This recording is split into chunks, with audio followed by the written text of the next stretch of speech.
ไหวสาในปารมีธรรมพระเถระครูบาอาจารย์พระภิกษุสงฆ์สามเณรทุกตนทุกองค์ขอสวัสดีพี่น้องท่านทุกฟังพ่อน้อยพ่อหนานพ่ออุ้ยแม่อุ้ยที่รับฟังรายการจากสถานีวิทยุกระจายเสียงพระพุทธศาสนาแห่งชาติและสังคมขึ้นเพื่อการศึกษาพระพุทธศาสนาและวัฒนธรรม FM 104.50 เมกะเฮิรตซ์จากวัดไฟหินวัดไฟหินตั้งอยู่หลังมหาวิทยาลัยเชียงใหม่ตำบลสุเทพอำเภอเมืองจังหวัดเชียงใหม่ดำเนินรายการโดยก้าวกระผมพระหลวงสว่างธาตุอินจันทร์ประธานเครือข่ายกองทุนแม่ของแผ่นดินจังหวัดเชียงใหม่และ8จังหวัดภาคเหนือรองประธานศูนย์ประสานงานกองทุนแม่ของแผ่นดินแห่งชาติก็มาพบปะพี่น้องท่านผู้ฟังเป็นประจำทุกวันเสาร์ตั้งแต่เวลานี้ไปจนถึง6 โมงมื้อแลงก่อนที่จะนำเอาสาระสปะร้อยอ่านปันเรื่องมาเล่าโอ้สู่กันฟังก็ต้องขอกราบขอบพระคุณท่านผู้อำนวยการสถานีแถม4-5 สถานีที่ได้เพื่อการอนุเคราะห์เมตตานำเอาเสียงรายการนี้เผยแพร่สู่พี่น้องท่านผู้ฟังแถมสถานีหนึ่งถึงบ้านถึงจองก็มีสถานีวิทยุขึ้นพัฒนาคุณภาพชีวิต FM 92.25 วัดหลวงป่าแดงมหาวิหารสถานีวิทยุ FM 98.75 ขึ้นธรรมะของชุมชนวัดห้วยตองซักตำบลคลองเปาอำเภอจอมทองจังหวัดเชียงใหม่สถานีวิทยุมนต์เสียงธรรม 106.25 วัดภูพารามอำเภอแม่แจ่มจังหวัดเชียงใหม่ก็ต้องขอกราบขอบพระคุณท่านผู้อำนวยการสถานีและก็สถานีวิทยุที่ลืมมาได้ก็คือสถานีวิทยุล้านนาเชียงใหม่สถานีวิทยุล้านนาเชียงใหม่เนี่ยพี่น้องท่านผู้ฟังเปิ้นได้คือการอนุเคราะห์เมตตาเอาเสียงรายการนี้เผยแพร่สู่พี่น้องท่านผู้ฟังเป็นเวลาหลายปีมาแล้วก็ต้องขอกราบขอบพระคุณแถมครั้งหนึ่งช่วงนี้พี่น้องท่านผู้ฟังก็ได้รับการอนุเคราะห์เมตตาจากท่านผู้อำนวยการสถานีวิทยุวัดฝายหินหลวงพ่อพระครูสมุวิศวัตรวรกิจโจเจ้าวาดวัดฝายหินท่านผู้อำนวยการได้ให้การอนุเคราะห์ให้ขโยมเก่ามาเป็นกู้เป็นเกมปออุ้ยแม่อุ้ยปอน้อยปอหนานพระเถระครูบาอาจารย์ที่นอนบ่หลับภาคกลางคืนได้เพิ่มวันเวลาทุกวันจันทร์พี่น้องท่านผู้ฟังตั้งแต่4 ทุ่มถึง5 ทุ่มก็มาพบปะกันในสารธรรมกรรมเก่าทางสถานีวิทยุ FM 104.50 เมกะเฮิรตซ์วัดไฟหินและก็เป็นประจำทุกวันพฤหัสตั้งแต่3 ทุ่มถึง5 ทุ่มเป็นประจำทุกวันศุกร์พี่น้องท่านผู้ฟังตั้งแต่เวลา4 ทุ่มถึง5 ทุ่มวันจันทร์วันพฤหัสวันศุกร์ก็มาพบปะกับพี่น้องท่านผู้ฟังมาเป็นคู่เป็นเกมก็จะแนะนำเอาสาระสปะร้อยอ่านปันเรื่องมาเล่ามาโอ้สู้กันฟังก็ได้แจ้งประชาสัมพันธ์ไปว่าก่อนเดือน12 เพ็งเนี่ยอาจารย์นิมนต์พระอาจารย์วัดป่ามาเทศน์ธรรมพี่น้องตอนนี้หาเบอร์โทรยังป้าเตื้อพี่น้องท่านผู้ฟังก็จะได้ประสานทางวัดประไพทางนิมนต์พระสมนึกหรือว่าพระสมเพชรเนาะมาเทศน์ธรรมและบรรยายเพื่อฟังว่าเนื้อหาใจความในธรรมเนี่ยมันมีอย่างพ้องที่เราได้ยินกันว่ามาโดยตลอดพี่น้องท่านผู้ฟังเวลามีงานเป็นงานตายจะทำบุญอุทิศถึงผู้ที่ตายไปแล้วเมินมาแล้วเอาทำอะไรโพดเนี่ยจะนิมนต์ท่านมา เทศคือฟังและบรรยายให้ฟังให้ฟังว่าเนื้อหาใจความของทำอะไรโพดมีอย่างไรฮั่นเขาว่าพระมาลัยลงไปในหม้อนรกลงไปท่องไปโปรดสัตว์ในยมโลกได้ไปปะไผ่พ่องไผ่สั่งมาเนี่ยอย่างเงี้ยไปนอนตั้งหรือเปล่ากำลังหาเบอร์โทรปัดนะเดี๋ยวนะถ้าได้เบอร์โทรมาก็จะประสานไปแล้วก็กะว่าจะนิมนต์ตั้นออกอากาศช่วง12เพลงเนี่ย วันนี้อากาศดีแดดออกวันค่ำไม่แน่ใจว่าวันค่ำก็แต่ตอนนี้แดดจัดขนาดเลยตะกี้นี่ก่อนจะเข้ารายการประมาณสักครึ่งชั่วโมงฟ้าห้องตังเหนือนี่ขอลุง นึกว่าบลังมาได้จัดรายการเดี๋ยวกาวันนี้เนาะที่บ้านพ่อหลวงนี่มันจะแปลกอยู่อย่างหนึ่งเวลาฝนตกนักตกน้อยหมู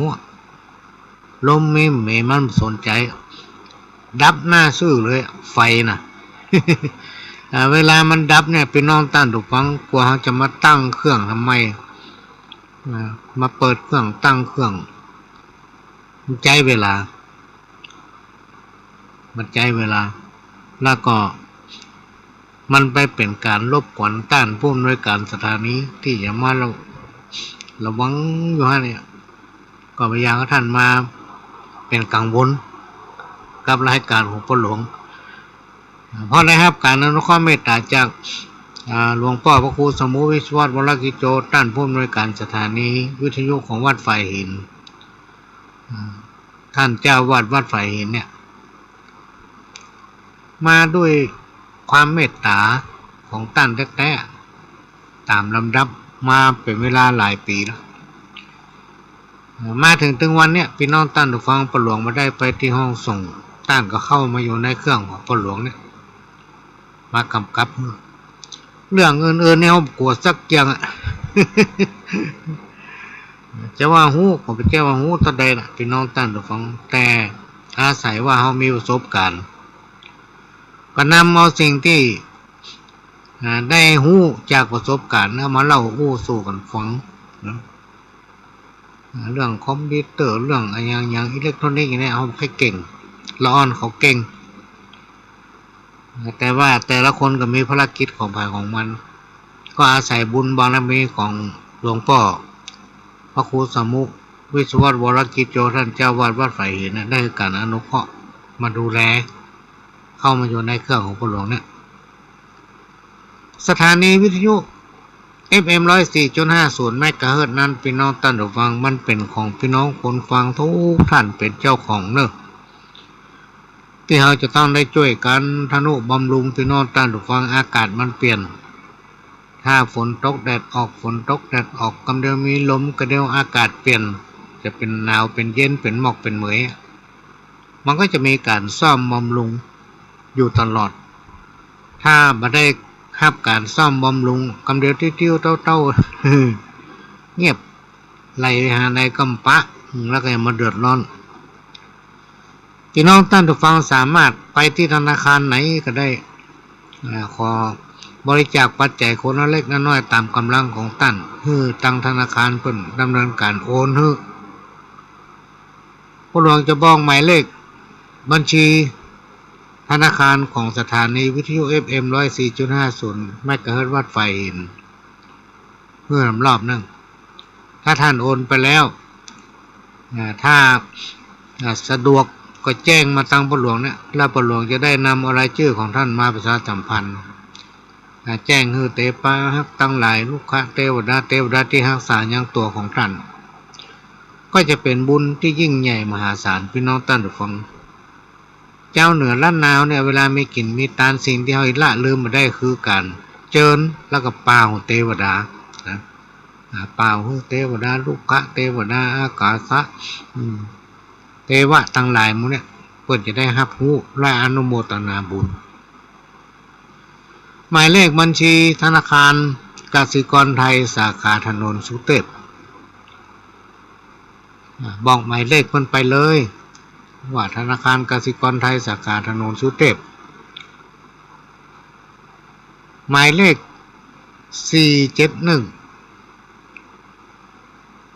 227 4927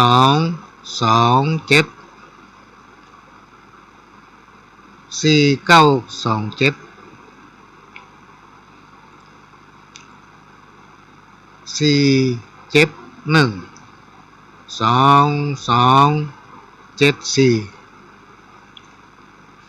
927หมายเลขบัญชีของสถานีพี่น้องท่านผู้ฟังจดติดฝาไว้ท่านถ้ามีโอกาสท่านก็ไม่ต้องไปที่สถานีไปที่ธนาคารไหนก็ได้ก็เสียค่าธรรมเนียมนิดหน่อยอันนี้ก็ขอแจ้งประชาสัมพันธ์อนุเคราะห์เมตตาจากท่านทั้งหลายคนฟังเพื่อเขาจะได้ฟังกันไปมันพี่น้องท่านผู้ฟังก็เป็นรายการที่นำเอาสาระรายอันปันเรื่องพี่น้องท่านผู้ฟังมาออกอากาศให้ฟังหลังจากพี่น้องท่านผู้ฟังได้พักผ่อนกันแล้วบางผู้บางท่านก็แยกการทำงานอยู่กลางต้งอยู่ในสวนก็เปิดฟังไปด้วยบางผู้บางท่านก็พักผ่อนอยู่ที่บ้านเวลาเขานอนรับเนี่ยพี่น้องท่านผู้ฟังถ้ามันบัดรับเนี่ยโอ้เจ็บเนื้อเจ็บตัวสะแกงก็ได้นอนหงายก็ได้ บอกว่าตั้งซ้ายตั้งขวายิ่งถ้าสูงวัยไปเนี่ยพี่น้องท่านผู้ฟังมันก็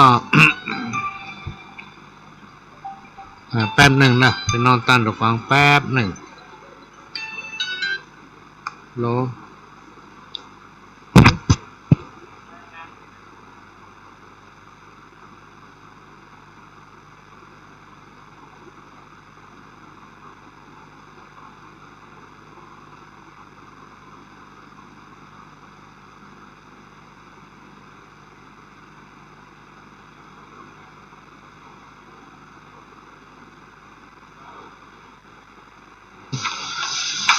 ก็จะได้ประชาสัมพันธ์กิจกรรมโครงการปลูกทำปลูกพักตามหลักบวรตามโครงการของหลวงพ่อเจ้าคณะอำเภอเมืองเชียงใหม่และก็สำนักงานพัฒนาชุมชนอำเภอเมืองเชียงใหม่ได้ขยายโครงการนี้ประเดี๋ยวมีภารกิจน้อยพี่น้องท่านผู้ฟังก็เลยเปิดเทป เก่าเปิดให้ฟังเห็นน้อยเวลามันมีอย่างที่มันเร่งด่วนพี่น้องท่านผู้ฟังเขาอยู่บ้านเนี่ยก็ดีไปอย่างส่วนใหญ่เนี่ยมาล่ำไปไหนถ้ามีภารกิจแต่ว่าวันพรุ่งนี้มีภารกิจที่ไปปุ้นห่างดงเสร็จแล้วก็จะมาพบปะพี่น้องท่านผู้ฟังตามเวลาบ่ายโมงนั่นไปถึงบ่าย3ผู้ไปว่าติดวันจันทร์หรือวันอังคารนี่ก็ไปที่ไปสร้างโรงแรมใหม่มีภารกิจก็ไปเลยฟังปิ้งมานอกจากว่ามันไปไกลมันสามารถที่มาออกอากาศได้ก็ต้องขอสุมาภัยบางทีเปิ้นลูกไก่มาพี่น้องท่านฟังจะเป็นเนื้อย่างเพื่อการต้อนรับเปิ้นแล้วก็ในห้องส่งของปหลวงนี้กระจกมันบางก็กำลังพอหาอยู่สตางค์กับป้ากันไปเอวหมด มายอมอยู่ในกระเป๋าก็ว่าจะปรับเปลี่ยนกระจกใหม่เพื่อเมื่อเสียงมันออกนอกเวลาเขาจะจ้อยจะอย่างเงี้ยพี่น้องท่านผู้ฟังคนมันเดินไปเดินมาถนนหน้าบ้านเนี่ยเขาจ้อยเสียงดังไปเพื่อว่าโอ้บ้านหลังนั้นอย่างจะได้ให้เป็นบ้าให้ก้าอ่ะ ยิ่งคนในยุคปัจจุบันเนี่ยพี่น้องท่านผู้ฟังที่เขาบอกว่าปากันรณรงค์เอาศีลธรรมเนี่ย เข้าหมู่บ้านชุมชนเข้าบ้านเข้าจอง ถ้าคนเฮามีศีลมีธรรมเนี่ยสติปัญญามันเกิดสมมติว่าเฮาไปฟังเทศไปฟังธรรมไปวัดสัก10 เตื้อเขาก็จะได้สาระปิกมาพี่น้องตั้งตัวฟังเขาจะได้สาระอันนั้นปิกมาประดับสติปัญญาเขามาเป็นข้อคิดไป10 เตื้อก็ได้มา10 ข้อมาก็เอาไปฟังเทศฟังธรรมคนเราจะต้องมีสติปัญญาถ้าจิตใจมีศีลมันมีธรรมเนี่ยวัดวา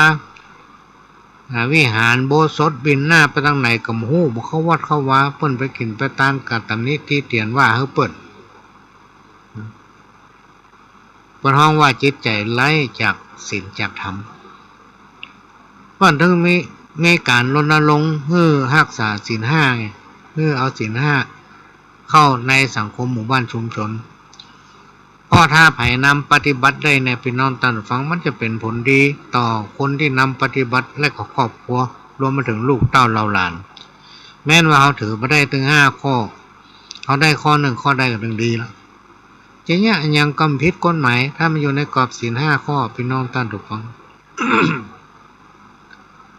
แต่ว่าแมลงเนี่ยมีโอกาสได้ฟังการถ่ายทอดของสถานีวิทยุ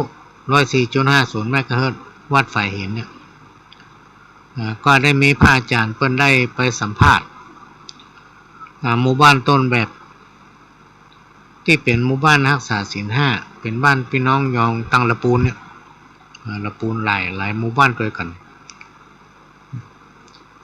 เปิ้นได้เป็นหมู่บ้านต้นแบบที่นำเอาศีล5 ข้อเข้าสังคมชุมชนหมู่บ้านเพื่อสัมภาษณ์กันแต่ว่าน่าดีใจ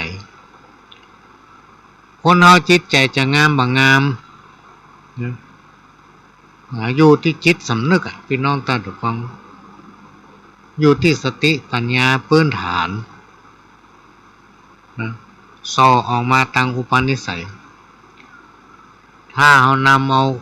ธรรมะอันเป็นคำสั่งสอนขององค์พระสัมมาสัมพุทธเจ้าไว้ประจำจิตประจำใจพี่น้องท่านผู้ฟังบันทึกไว้ในใจในสมองนั่นสิ่งที่บดีเนี่ยมันทำบ่กล้าทำยากคนดีจะทำบดีเนี่ยมันยากพี่น้องท่านผู้ฟังคนบดีจะมาทำความดีมันก็ยากเหมือนกันเพราะฉะนั้นนานาจิตต่างคนเฮาเนี่ยมันจะบดีไปให้หมดแต่ละคนก็เหมือนกันแม้กระทั่งคนที่กำลังอู้อยู่เนี่ยมันจะบดีไปให้หมดมันก็ต้องมีความบดีบ้างพี่น้องท่านผู้ฟังมันจะอยู่ควบคู่กันไปเหมือนกับสุขกับทุกข์เกิดแล้วตายแล้วเกิดเป็นต้นเพราะนั้นว่าโลกของเฮาเนี่ยมันเป็นโรงละครของชีวิตจริงที่เฮาจะต้องต่อสู้กับปัญหาอย่างต่างๆอุปสรรคอย่างต่างๆที่เกิดขึ้นกับสิ่งแวดล้อมก็ดีกับตัวของเฮาก็ดีพี่น้องท่านผู้ฟังและสิ่งที่พระหลวงจำได้ครูบาอาจารย์เปิ้นเคยบอกว่าคนเฮาทั้งหลายเนี่ยพี่น้องท่านผู้ฟังที่เกิดมาบนโลกเนี่ยต่างมีพื้นฐานและสิ่งแวดล้อมสภาพความเป็นอยู่รวมมาถึงการศึกษาเนี่ยบ่ใช่เต้าเดียวกันนะพี่น้องท่านผู้ฟังจิตใจของคนเฮาก็เลยนาจิตต่างล่ะคนนั้นคิดไปอย่างคนก็คิดไปอย่างแต่ในที่สุดเอาแต่ละความคิดมารวมกันพี่น้องท่านผู้ฟังสามารถพัฒนาขับเคลื่อนฐานะของตนเองรวมไปถึงสภาพของสังคมชุมชนเพื่อผ่านพ้นวิกฤตไปได้โดยความสมัครสมานสามัคคีด้วยสติปัญญาถ้าคนไหนเกิดมา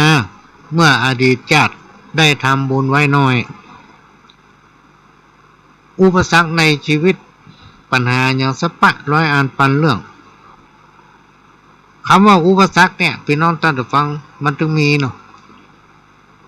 อุปสรรคอันนั้นอันนี้บางทีเตื้อมันจะลุ่งแต่บ่ลุ่งสักกำไปจนนั้นจนนี่เหยเปิ้นห้องว่าเป็นคนที่ได้ทำบุญเมื่อในอดีตชาติน้อย กลัวจะได้จะเนี่ยอย่างประสบความสำเร็จได้เนี่ยก็ต้องมีปัญหาชีวิต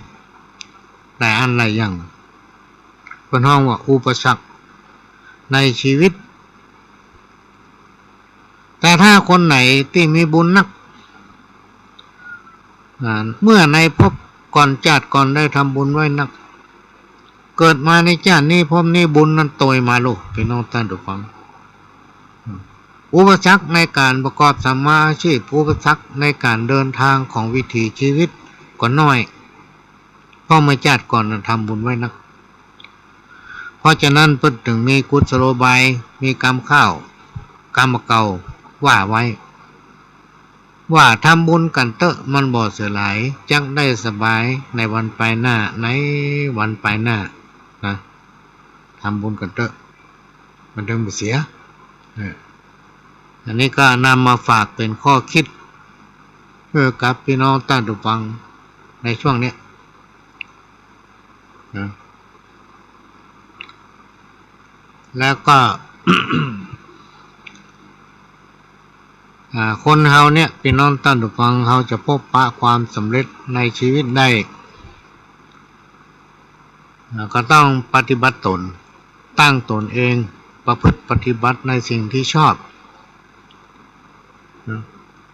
ถึงวันเนี่ยเฮาสวมหัวคนกันโลกสมมติว่าคนนั้นเป็นผัวสมมติว่าคนนั้นเป็นเมีย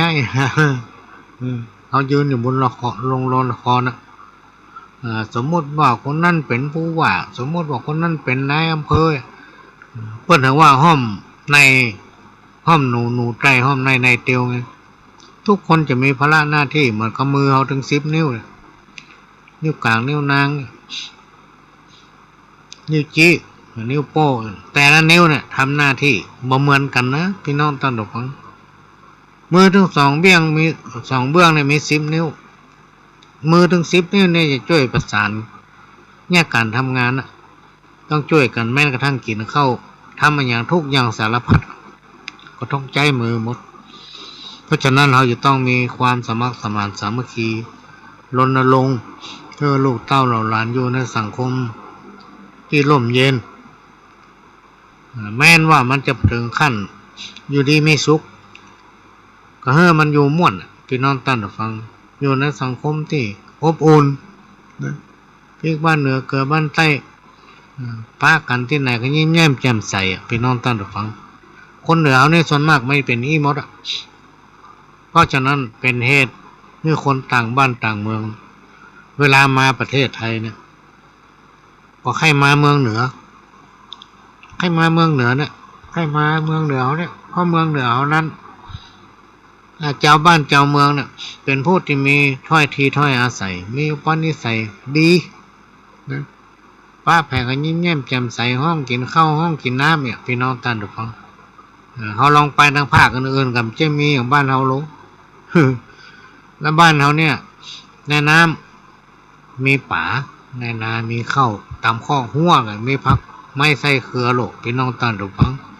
เตียวเล่บข้อมหัวกำเดียวได้กินอะไรเนี่ยอันนี้ก็มาฝากไว้เมื่อหูว่าเฮาอยู่ในหัวขนพี่น้องท่านผู้ฟังคนเฮาเนี่ยมันจังมักลืมตัวลืมตัว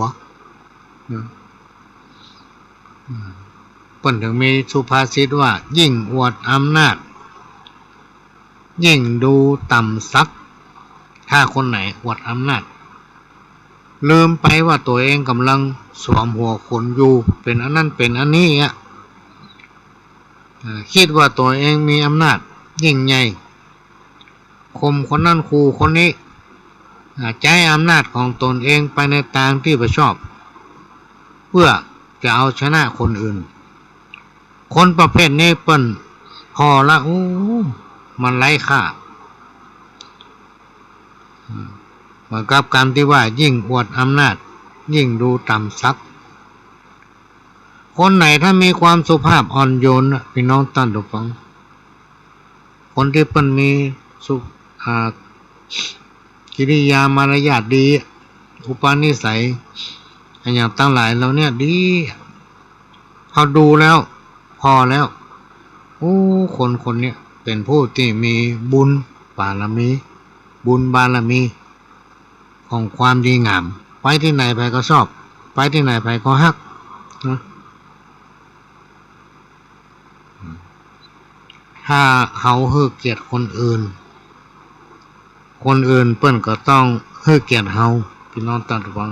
ถ้าเฮาบ่ให้เกียรติเปิ้นก็บ่ให้เกียรติเฮาตะกี้อู้ถึงว่าหลวงพ่อเปิ้นมีการสัมภาษณ์หมู่บ้านต้นแบบของศีล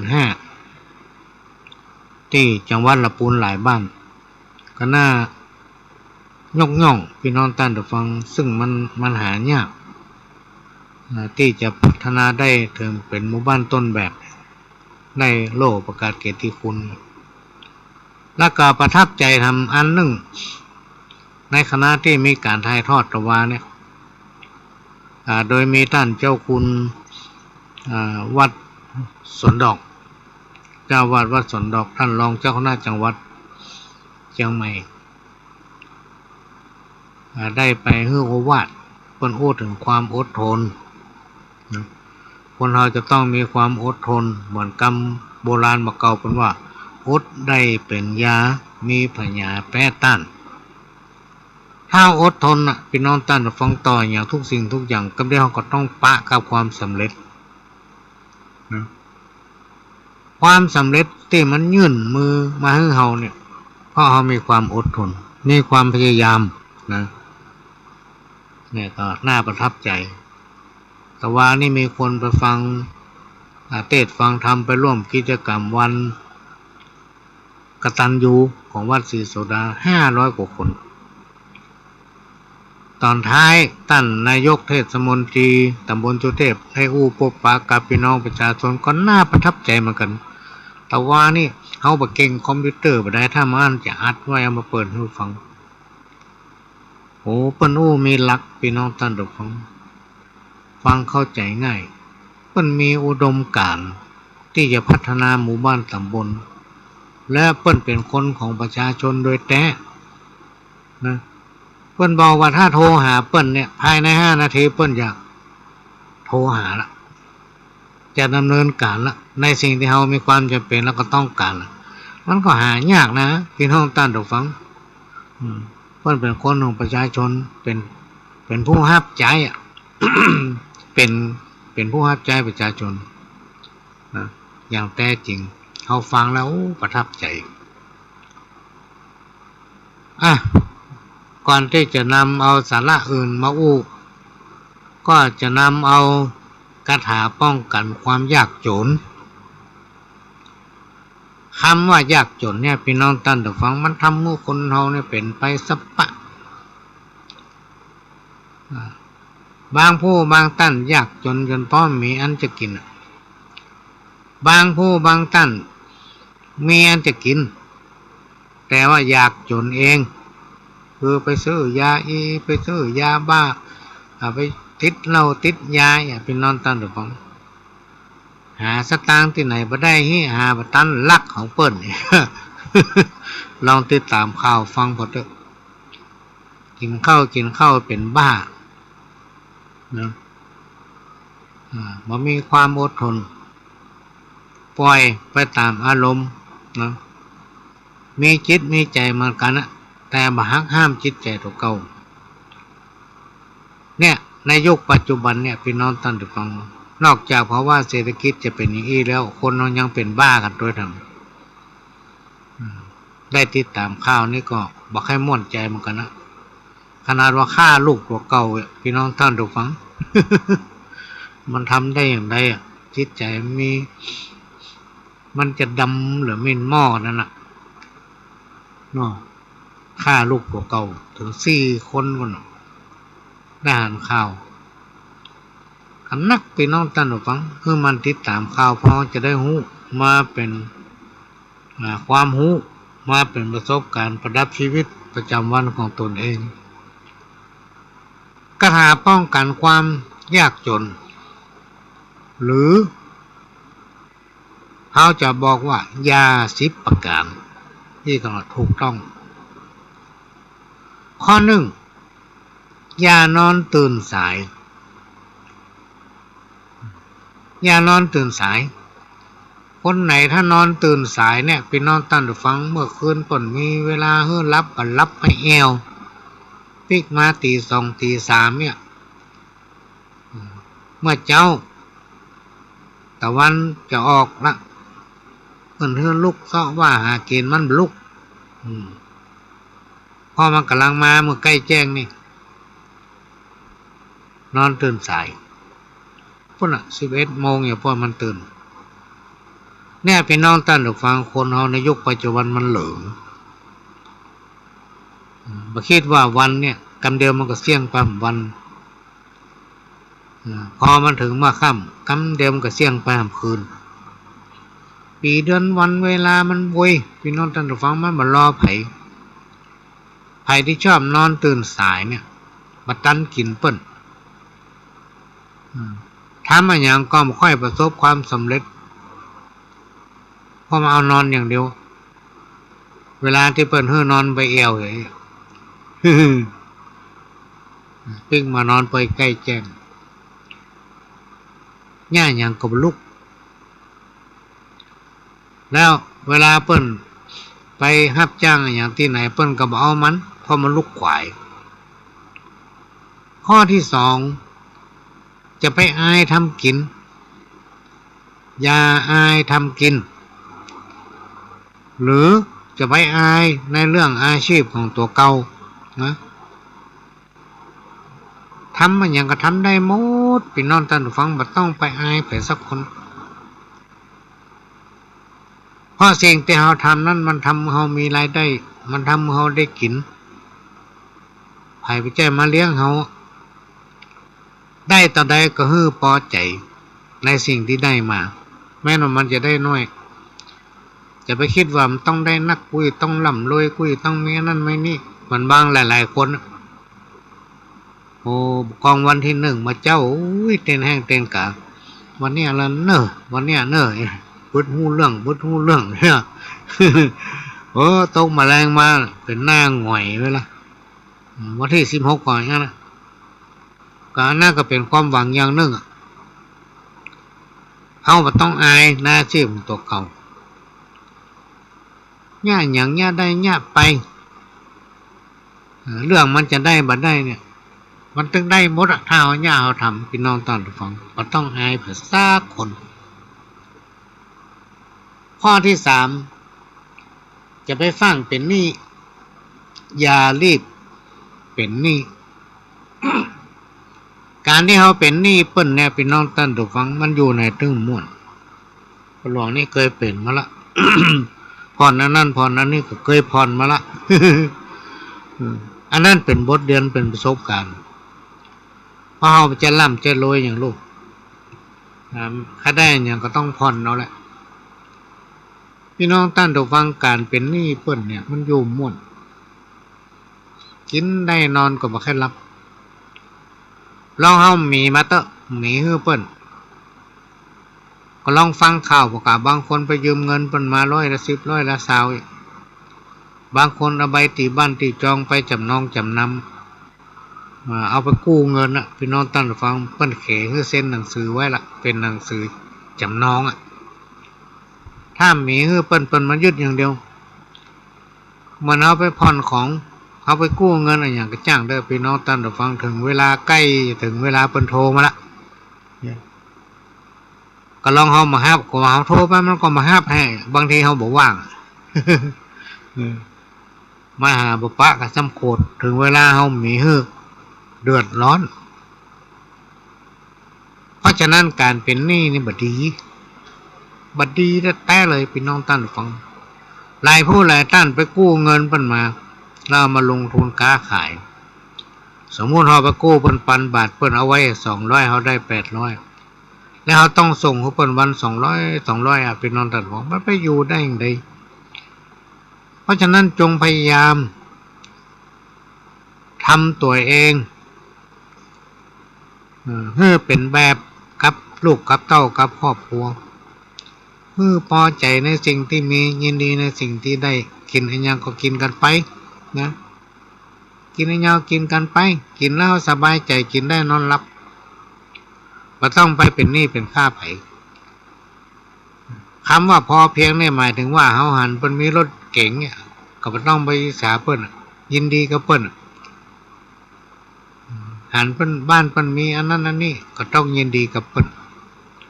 เฮามาเกิดถึงพ่อแม่ปู่ย่าตายายเฮาสมัยก่อนน่ะพี่น้องตอนได้ฟังพัดลมเปิ้นยังบ่เคยหันอันนี้เป็นเรื่องจริงนะสมัยนั้นเฮาเป็นละอ่อนไฟฟ้าเข้าไปใหม่ๆพัดลมมันแปลงโลดสมัยนั้น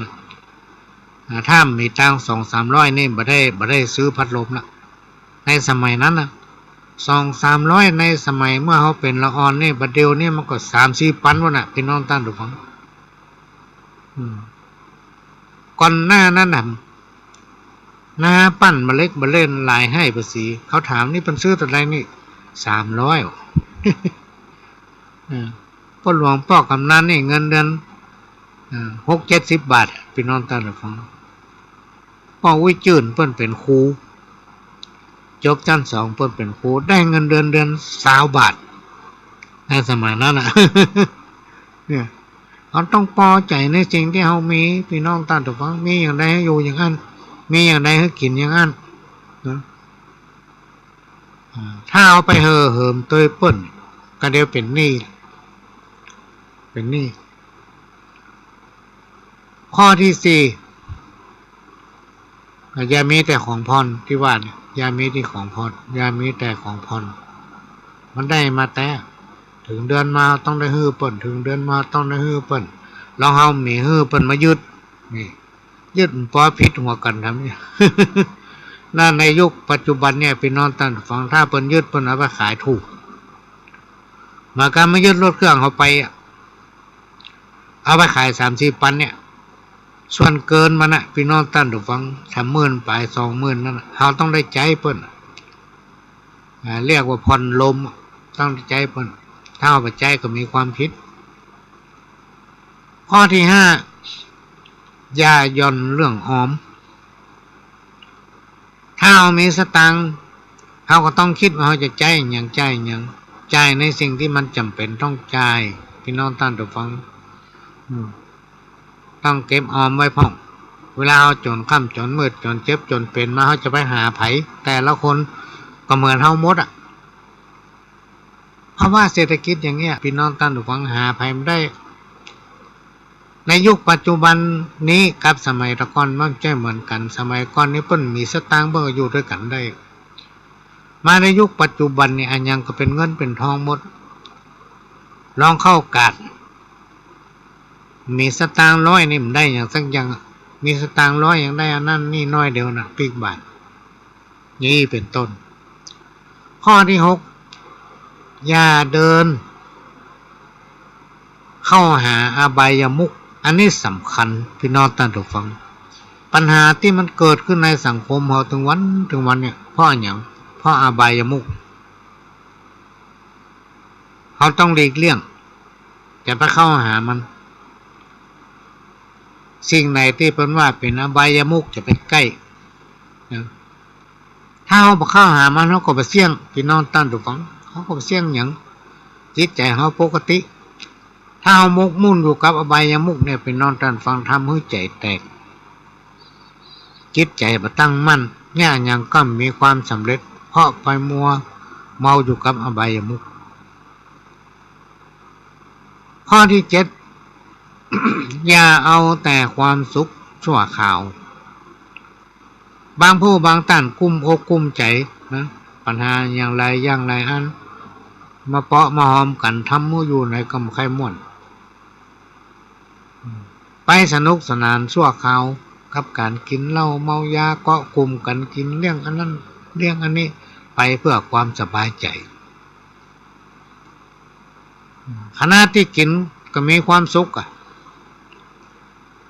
แต่พอกินแล้วพี่น้องท่านผู้ฟังเหมือนกับคนเมาเหล้าเมื่อขณะที่เฮาเมามันม่วนเนี่ยเสร็จแล้วปัญหามาค้างคาอยู่อย่างเก่ามันสามารถแก้ไขได้เพราะนั้นเพิ่นถึงบอกว่าอย่าเอาแต่สุขชั่วคราวข้อที่8อย่าก้าวร้าวผู้มีพระคุณอันนี้สำคัญพี่น้องท่านผู้ฟัง ถ้าเราเป็นผู้ที่หูจักบุญจักคุณคนเนี่ยฮิมาการบ่ขึ้น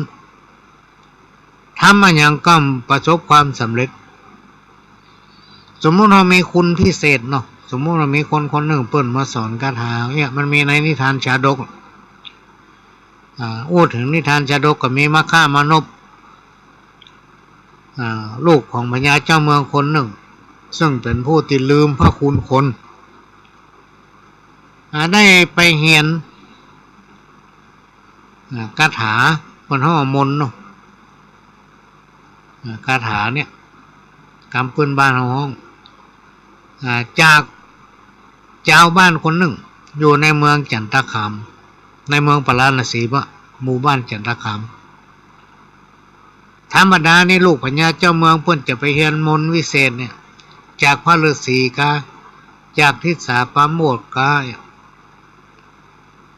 แต่ว่ามัคคามานพคนเนี้ยจะไปเรียนทางลัดเอาดีกว่าคือหู้ข่าวว่ามีปูพระขาวเท่าคนนึงอยู่ในเมืองจันทคามเพิ่นเก่งทางด้านมนต์วิเศษสามารถห้องสิงสารสัตว์มาอยู่โดยได้สื่อสารกันได้พี่น้องท่านผู้ฟังมนต์วิเศษมนต์เนี้ยทิศาพาโมกก็ไปหาไปขอเรียนคาถาที่สามารถเสกต้นมะม่วงต้นมะนาวต้นบะคูดต้นบะแข้งบะเขือต้นมะม่วงต้นบะผางต้นบะตืนนี่เนาะนึกคาถาบนนี่เสกไปพะก็เดียวหน่วยเต็มต้น หน่วยเต็มต้นผ้าขาวก็สอนจะเอาบทไหนพี่น้องจะห้องป่ามากะจะห้องนกมากะจะห้องสิงสารสัตว์เข้ามากะถ่ายทอดสอนแล้วในพระราชวังนั้นมันมีต้นไม้มะม่วงเนี่ยนักขนาดต้นมะม่วงมันมีหลายพันนะต้นมะม่วงเนี่ยพอหลวงไปละปูนมาโอ้มีพันห้องเต้บ่ เนี่ยชีพระขาวก็สอนเรื่องเสกมะม่วงเสกเป่าใส่ต้นมะม่วงเพื่อมันหน่วยเต็มต้นหน่วยงามตัวเหลืองอลามกินแล้วมีรสหวานพี่น้องท่านผู้ฟังได้ตึงหวานตึงมันนะสอนเมื่อเรียนจบแล้วพี่น้องท่านผู้ฟังปิกเข้าบ้านเข้าเมืองพญาเจ้าเมืองก็สั่งข้าราชบริพารจัดมีมหรสพเพื่อสมโภชฮับเอาขวัญของมัคคามานพเข้าอยู่ในเมืองมัคคามานพก็แสดงอภินิหารเอาคาถาที่ตัวเฮียนมานั้นไล่เป่าต้นมะม่วงตำในวรรณอุทยานในพระราชวังมะม่วงทุกต้นพี่น้องท่านทุกฝังโอ้ยมันสุกมันเหลืองมันงามหน่วยทุกต้นเลยหลุมรูหลุมรุดจนกิ้งพ้น ก็ได้มีคนถามว่าพ่อหลวงไปหันกันมาหันเป็นเล่าสืบกันมาข้าวที่มัคคามานพเสกต้นมะม่วงทุกต้นคือหน่วยแล้วหน่วยดกหน่วยงามนะถ้าไผ่ได้กินแล้วมันเป็นอาหารติบพี่น้องท่านผู้ฟังมันถึงหวานถึงมันข้าวนี่ดังไปไก่ถึงต่างบ้านต่างเมืองบุญเหมือนกันในยุคปัจจุบันเนี่ยเวลาประเทศไทยจะเนี่ยอย่างดังไปถึงต่างประเทศลักษณะนั้นทีนี้ข้าวหู้ถึงพระเจ้าเมืองกับเมืองหนึ่งพี่น้องท่านผู้ฟังบนห้องเมืองโกสัมพีว่าโอ้ลูกของพญาเจ้าเมืองพราณสีมัคคามานพผู้นี้เป็นผู้ที่ไปเรียนจบมาละแล้วก็กลับมาแสดงอภินิหารมาเป่ามะม่วงทุกต้นในบ้านในเมืองในเขตพระราชฐานมันมีหน่วยมะม่วงทุกต้นในบ้านในเมืองนั้นรอบเมืองนั้นมีหน่วยทุกต้นเลยแล้วหน่วยนักตัวสุกงามเดืองอลามกินถึงบัดตันถ้าเมื่อพญาเจ้าเมืองและเสนามาไข่หันไข่หูไข่มาจีมมะม่วง ติ๊บเปิดห้องว่ามะม่วงติ๊บซึ่งมันมีขึ้นมาด้วยเวทมนต์คาถากินได้อิ่มท้องพญาเจ้าเมืองในเมืองปราณสีก็เพื่อการต้อนรับพญาเจ้าเมืองโกสัมพีเนี่ยพญาเจ้าเมืองโกสัมพีเมื่อพักหายเนินหายอิดแล้วก็ได้เอ่ยขึ้นกับพญาเจ้าเมืองที่เป็นพระสหายกันเนี่ยว่าได้ยินว่าลูกของต้านเนี่ยไปห้ามเรียนวิชาวิเศษมาสามารถเสกต้นมะนุนต้นบะเป้าต้นมะม่วงเสกต้นไม้สะปะให้มันมีหน่วยกินล้ำหน่วยงามหน่วยนักหน่วยใหญ่ว่ะโอ้เฮาเป็นดีใครหู้ใครหันเพื่อเป็นควรตาแตะพี่น้องพญาเจ้าเมืองก็เพื่ออมาตย์ไปเจิญมาฆ่ามนุษย์เข้าไปหาอู้กับพญาเจ้าเมืองพระสหายพญาเจ้าเมืองพระสหายก็บอกว่าโอ้ถ้าลูกของต้านเนี่ยทำอย่างที่เขาเล่าเขาลือได้เนี่ยเขาจะแบ่งเมืองให้กึ่งเพื่อเขาครองไม่รู้มันไปครองเมืองเขากึ่งนึงวันหน้าวันตาถ้าเขามีพระราชธิดามีพระราชธิดาเขาจะให้มันเป็นเขยนี่เนาะเสวยเมืองแตนเฮาในอนาคตกันเดียวนะพี่น้องตั้งดูฟังโอ้มาถึงกำลังม่วนเนาะเสวยเมืองในอนาคตนะมาฆ่ามานพได้ฟังแล้วก็โอ้ดีอกดีใจกันนัดกันแหละพี่น้องท่านผู้ฟังว่าวันพุธเจ้าเนี่ยเขาจะมาปะกันที่วันหน้าสวนอุทยานหน้าพระราชวังเนี่ยก็จะแสดงฮือหันไหวเดี๋ยวนะพี่น้องท่านผู้ฟังขอเวลาแป๊บหนึ่งถวายเจ้าคณะอำเภอเมืองเชียงใหม่พระเดชพระคุณหลวงพ่อเจ้าคุณเจ้าหน้าอำเภอเมืองเชียงใหม่ก็ได้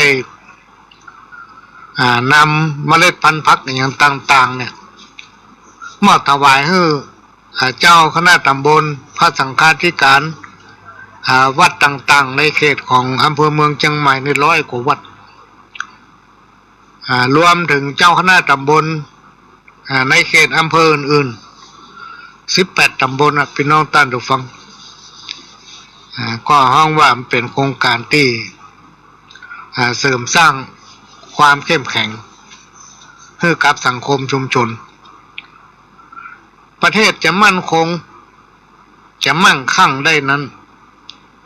เจ้าบ้านจะต้องได้อยู่ดีกินดีพี่น้องท่านผู้ฟังเมื่ออยู่ดีกินดีแล้วก็ต้องปลูกฝังน้ำทำคำสั่งสอนขององค์พระสัมมาสัมพุทธตลาดใดที่น้ำทำคำสั่งสอนขององค์พระสัมมาสัมพุทธเจ้าฝังแน่นอยู่ในจิตในใจของคนเฮาบ่เสื่อมบ่คลายแล้วก็ถ่ายทอดเหมือนกับครูบาอาจารย์เหมือนกับปู่ย่าตายายเฮาเปิ้นแต่เก้โอตึกที่นัดหมายกันว่าพวกมาเจ้าพี่น้องเพื่อไปป้ากันที่สวนอุทยานพอถึงเวลานัดพี่น้องท่านผู้ฟังลูกของพญาเจ้าเมืองมาฆ่ามนุษย์เนี่ยก็ไปที่นัดหมายแล้วก็ไปเสกให้ ต้นมะม่วงนะหน่วยมะม่วงกันหน่วยพี่น้องท่านผู้ฟังม่วงกันหน่วยเสกให้มันสุกมันก็สุกทำโอ้พญาเจ้าเมืองพระสหายของป่อดีอกดีใจดีอกดีใจที่ได้กินมะม่วงติ๊บโอ้อิ่มหนำสำราญแล้ว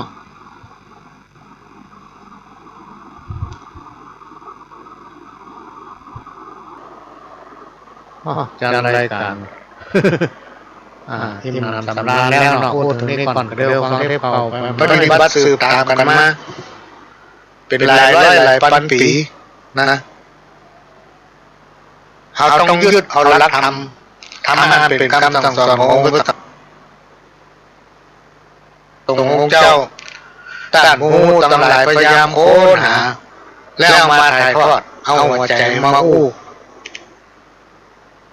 ธรรมะพื้นฐานของเจ้าบ้านที่เขาปฏิบัติได้ง่ายๆเข้าใจง่ายฟังถ้าไปนำไปไว้ในจิตในใจยึดเอาธรรมะพื้นฐานศีล5 ข้อนั้นไว้ในจิตในใจความผาสุกก็จะเกิดขึ้นสิ่งทั้งหลายเหล่านี้พี่น้องท่านผู้ฟังเขาควรจะนำปลูกฝังให้กับลูกกับหลานเหมือนกับเขาได้รับการสืบทอดมาจากปู่ย่าตายายจากบรรพบุรุษจากครูบาอาจารย์ซึ่งทำให้บ้านให้เมืองเขามีความเจริญรุ่งเรืองโดยเฉพาะเจ้าเหนือล้านนาเขาเนี่ยคนไทยของเขาทั้งหลายเนี่ยเป็นคนที่มีจิตใจอ่อนน้อมเป็นผู้ที่มีจิตใจงามฟังเป็นเมตตามหานิยมทำให้นานาประเทศต้องการให้มาเอวประเทศเฮาเมืองไทยเฮาเมื่อมาพ่อคนทางเหนือนั้นอู้หมดยิ้มแย้มแจ่มใสหน้าตาสดชื่นพ่อหยังพ่อเฮา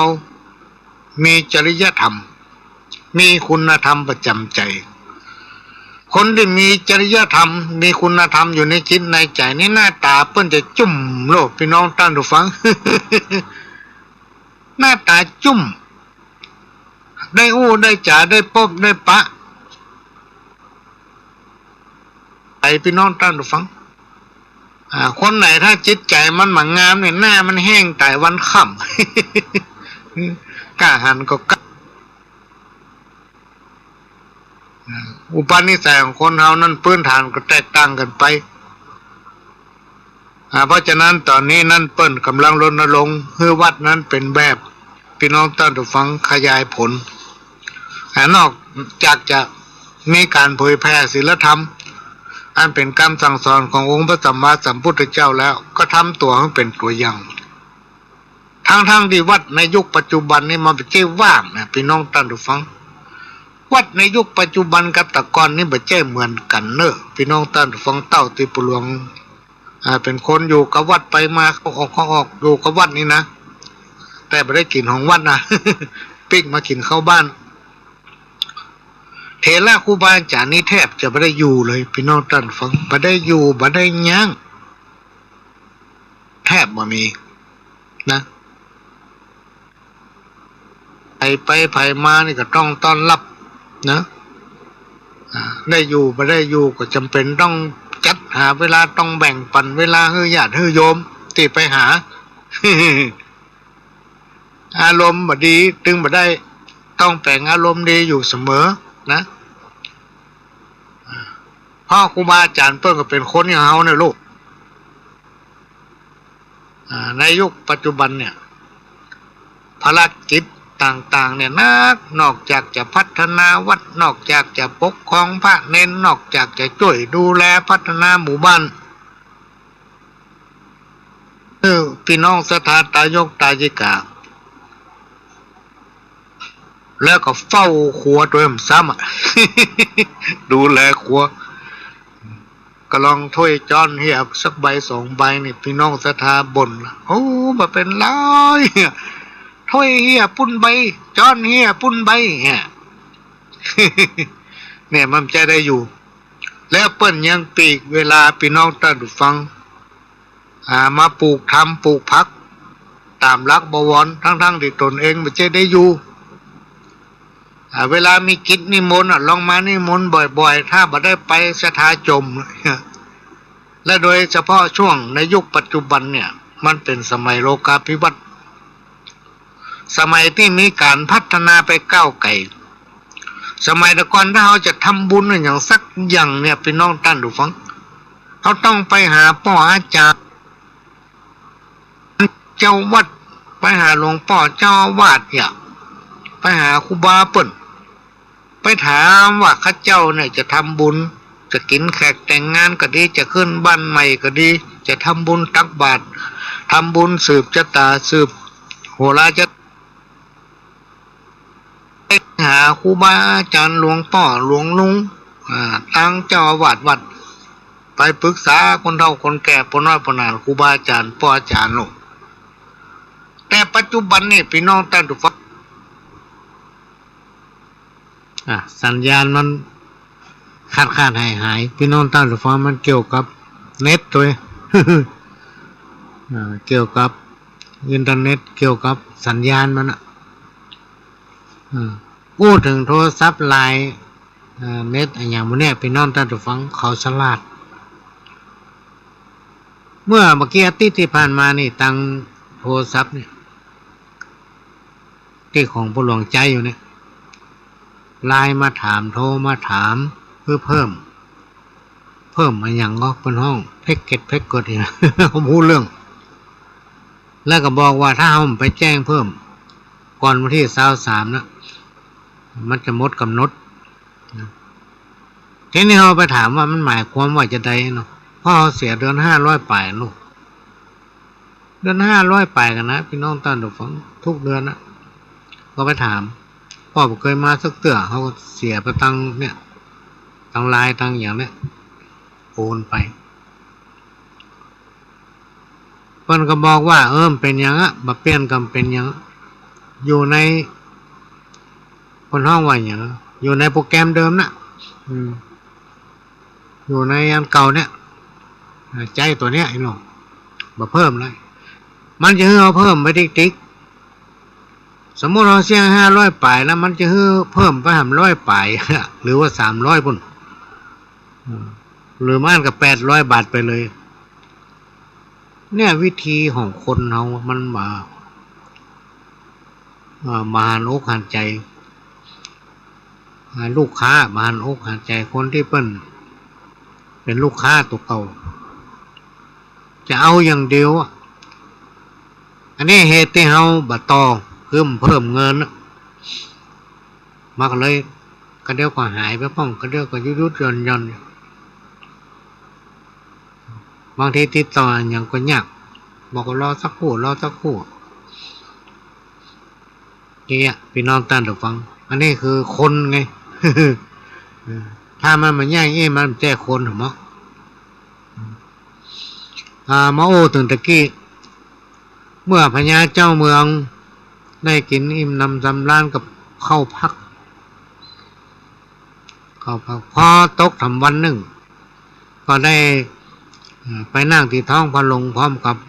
ป่อพญาเจ้าเมืองป่อของมคามานพของห้องลูกบ่าวมาถาม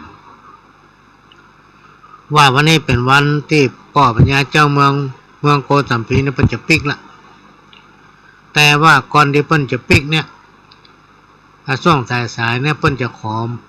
กินมะม่วงทำรอบหนึ่งเนี่ยพร้อมกับจะปิกไปบ้านไปเมืองเพิ่นสักน้อยไปเป็นของฝากมเหสีกับบริวารของเพิ่นรวมถึงพระราชธิดาพ่อพญาเจ้าเมืองโกสัมพีก็ถามมคามานพว่าโอ้ลูกไปเฮียนที่ไหนมาเฮียนกับไผทิศาปาโมดคนที่สอนลูกเนี่ยเป็นอยู่สำนักที่ไหนเนี่ยอยู่เมืองอันหยังเนี่ยหรือว่าในป่าหิมพานต์มคามานพพี่น้องท่านผู้ฟังจะบอกว่าไปเฮียนจากศรีปักขาวเมืองจันทคามเนี่ย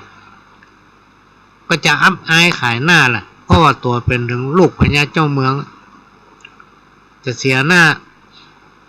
เสียตาตัวเองนะเป็นคนที่มักใหญ่ไฟสูงมีความทะเยอทะยานพี่น้องท่านผู้ฟังก็ได้กล่าวตอบพญาเจ้าเมืองโกสัมพีไปว่าโอ้ข้าได้ไปเฮียนที่สำนักของทิศาปาโมก ปูนไกล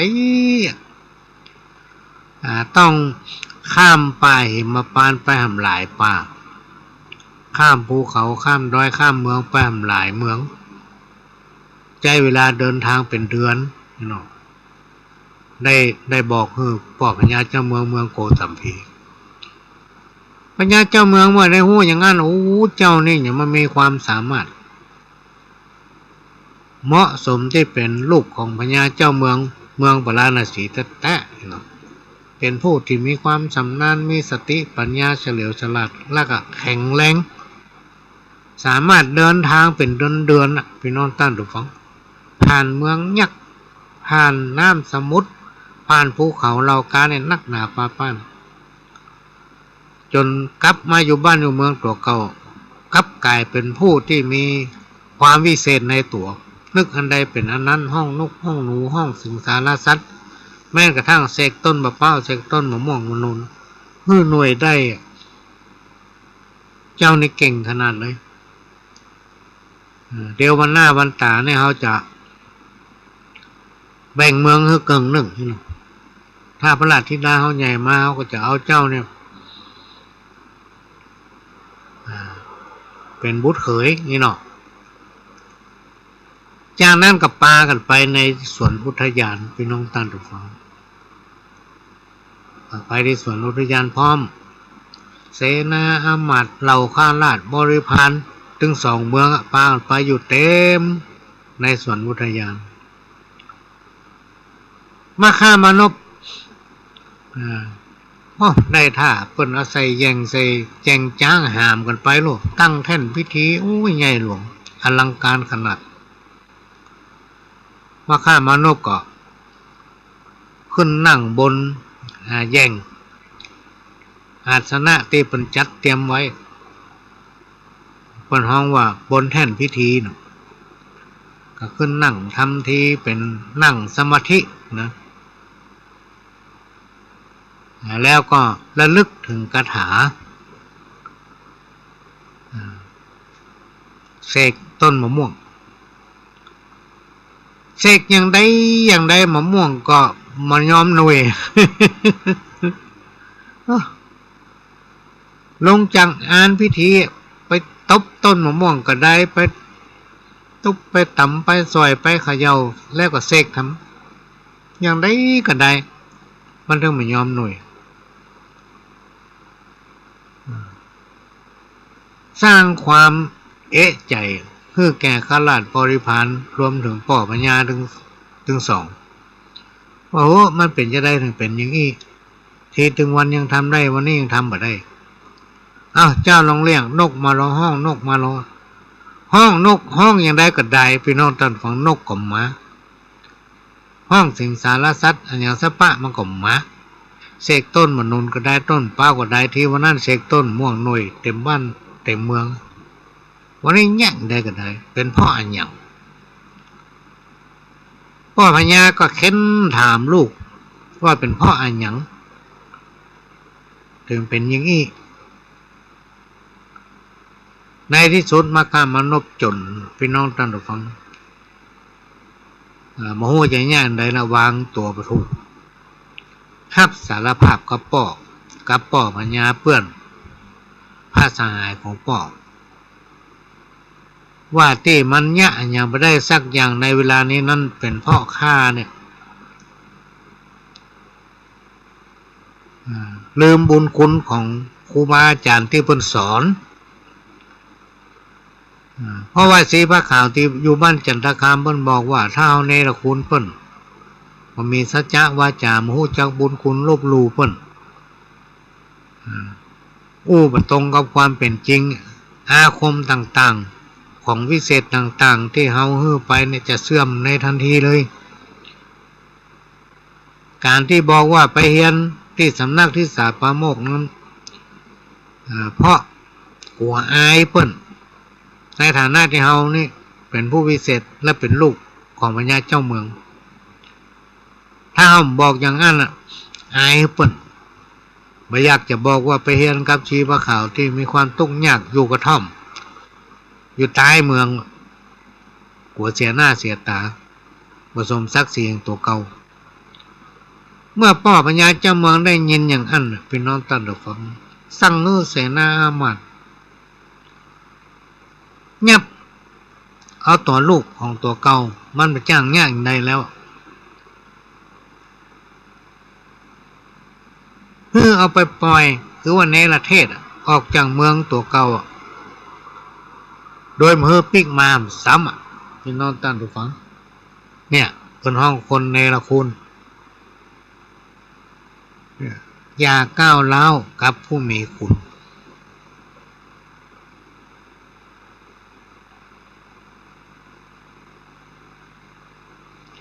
หลายๆคนพี่น้องตั้งดูฟังหลายๆคนเต็มหูจากบุญคนอ่ะบางทีไปหล่ำไปเรียนอะไรอย่างมาหลายๆอันหลายๆอย่างมันก็เป็นศักดิ์สิทธิ์นะทำมาอย่างกรรมเป็นผลสำเร็จ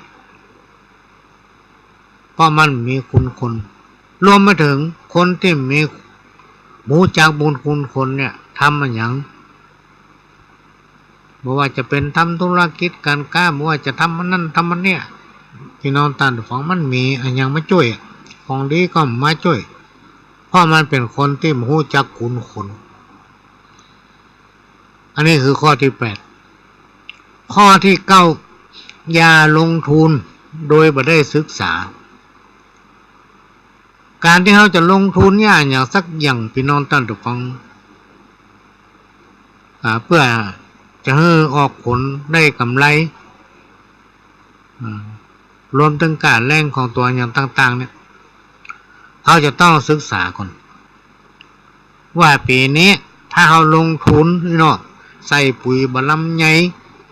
เลาะกิ่งบะลำไยนี่นะปีหน้าราคาถ้าจะดีก็ต้องศึกษาปีนี้ราคาเท่าใดปีนี้กันเกี่ยวข้าวเราจะปลูกหอมเตรียมแล้วก็ต้องนึกพอต้องวาดภาพต้องหาข้อมูลว่าปีแล้วกระเทียมราคาต่างปีนี้ราคาจะเท่าไหร่แต่ถ้าเอาไปย่าพร้อมกันเนี่ยโมดโดยศึกษาพี่น้องท่านผู้ฟังเจ๊งมาการกล้าเนี่ยพี่น้องท่านผู้ฟังในยุคปัจจุบันในคนมันนักไม่ใช่เหมือนสมัยก่อนคนมันนัก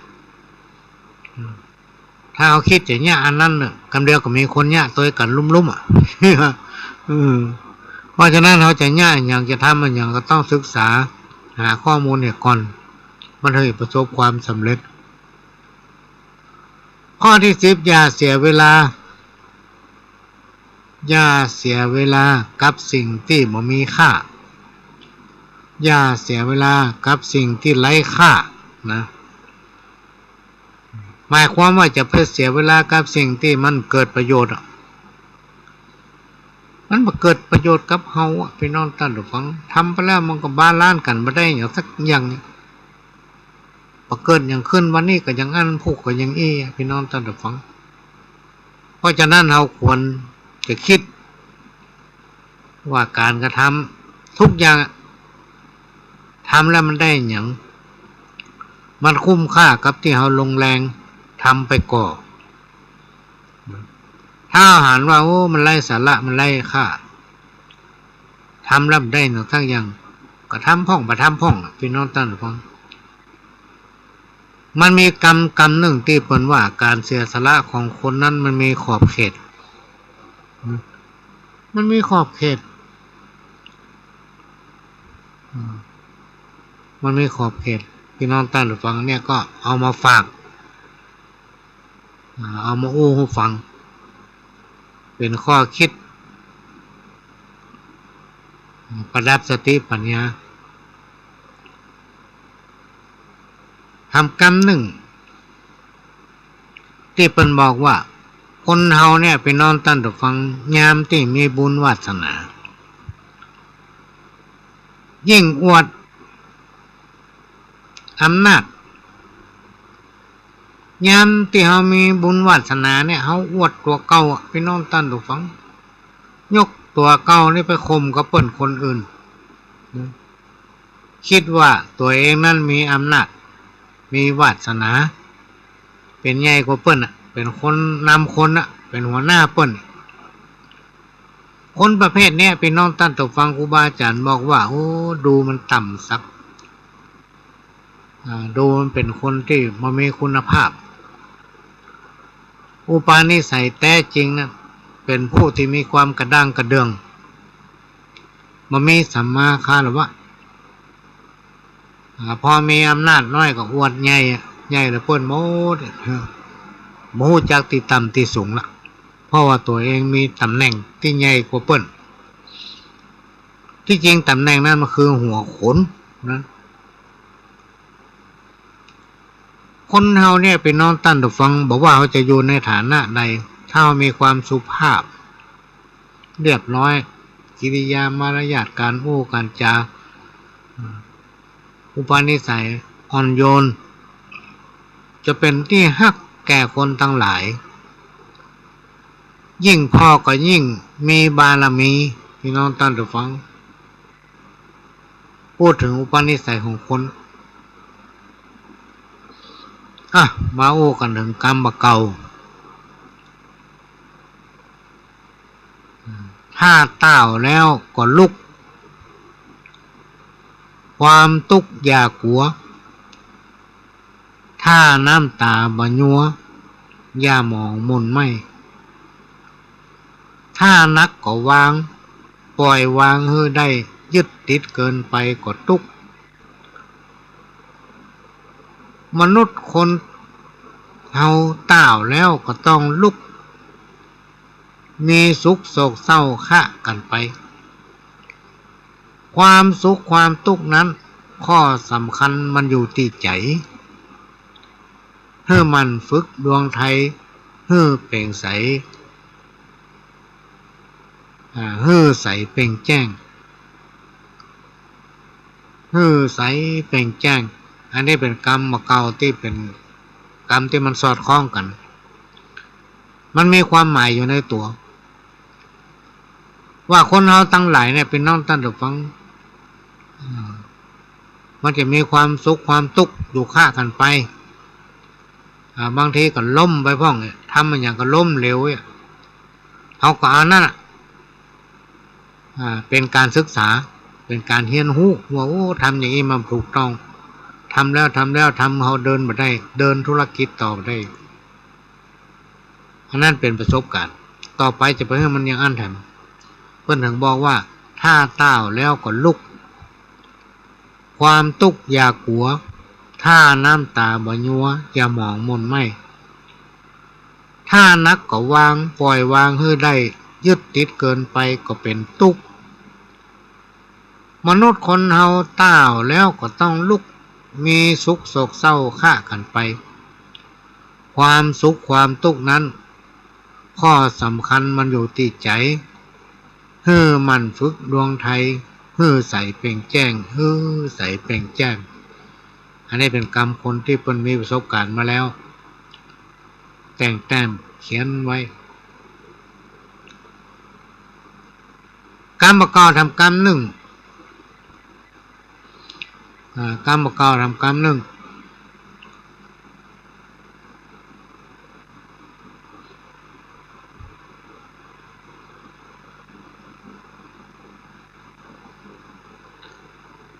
หันเปิ้นมีจะไปไข่ได้หันเปิ้นขี้ไล่จะไปดูแขวนอันนี้มันจะเหมือนกับกรรมที่ว่าตายไม่น่าพอหน้ามาหันนะพี่น้องตั้งทุกฟังเฮาฮู้วันเกิดมาฮู้วันตายแล้วบ่ได้ดูถูกกันเพราะว่าบุญวาสนาของคนเท่านั้นมันเท่ากันนะวันต่างหน้าวันนี้เขาอยากโจรเขาตุกไรวันหน้าอาจจะเป็นดีคนเฮาไม่ต้องเพิ่งป้าอาศัยกันบ่เพิ่งอย่างหนึ่งก็เพิ่งอย่างหนึ่งพี่น้องตั้งทุกฟัง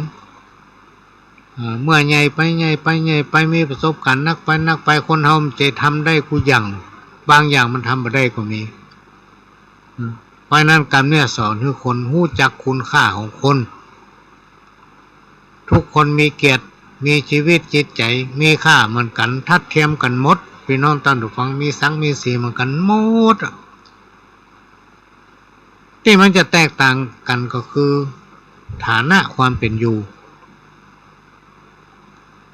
เฮาประเทียงว่าสิ่งแวดล้อมน่ะมันบ่ทัดเทียมกันอะไรอันอย่างต่างๆเนี่ยมันสมดุลกัน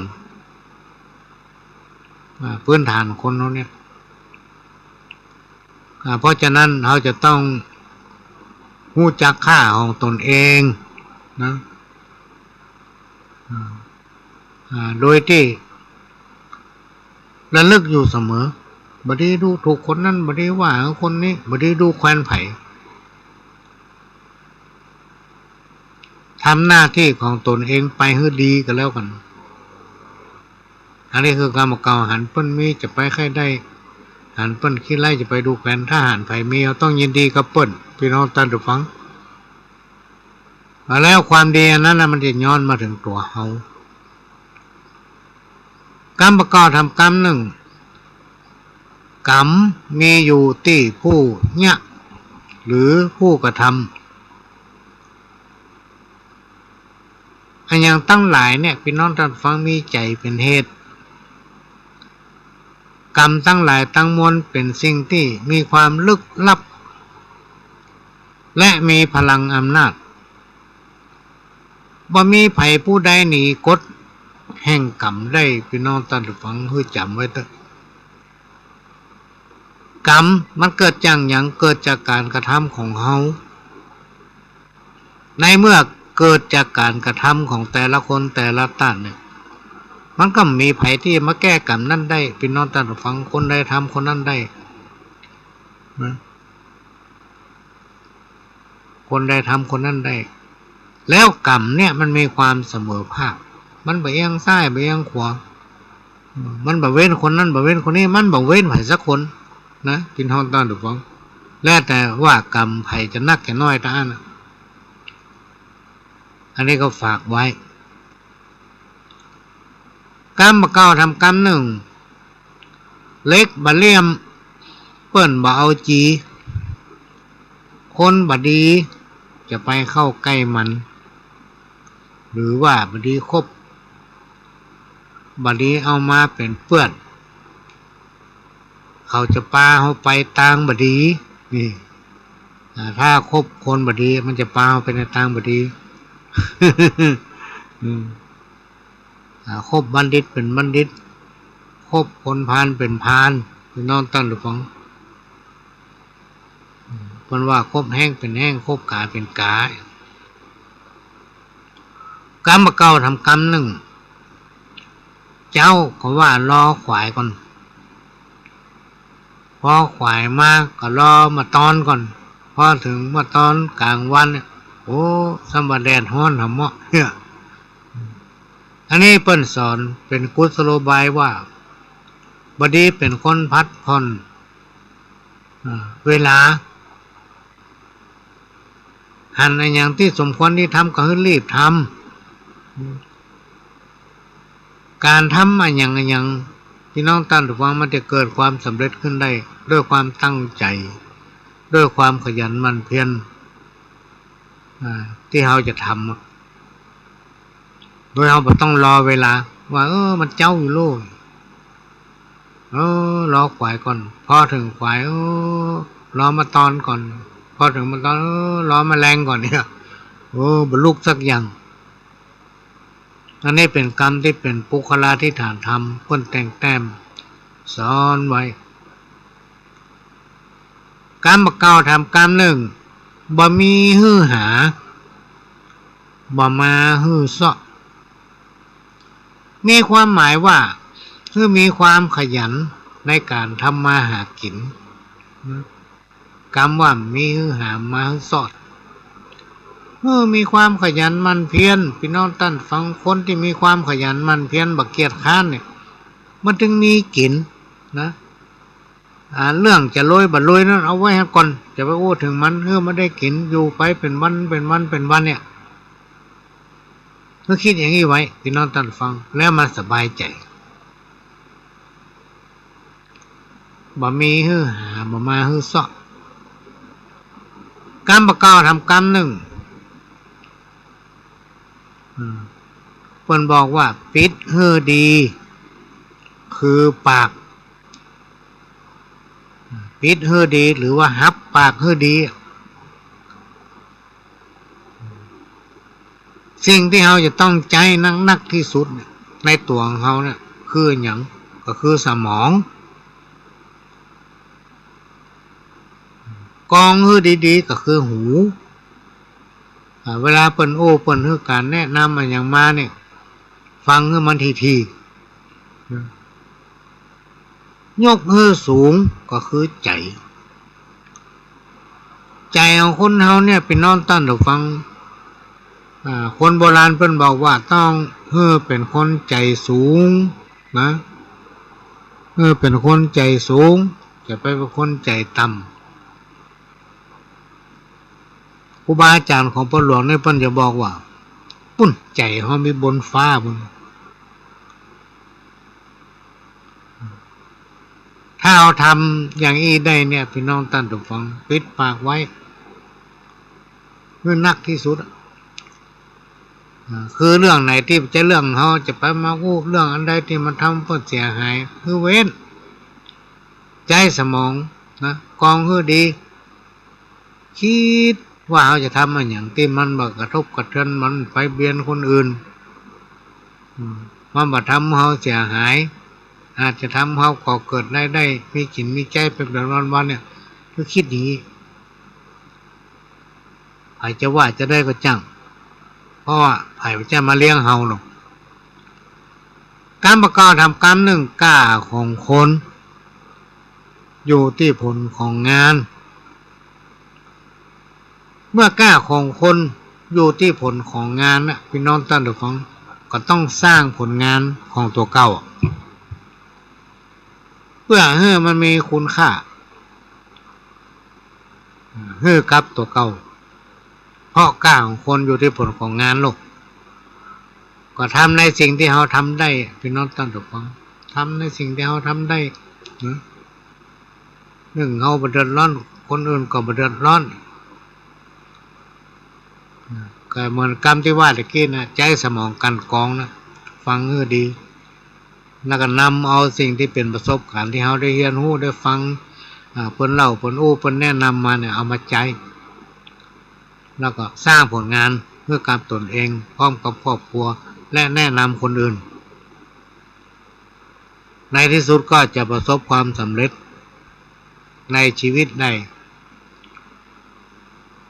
ขณะนี้พี่น้องท่านผู้ฟังก็กำลังรับฟังรายการสาระสัปปะร้อยอ่านปันเรื่อง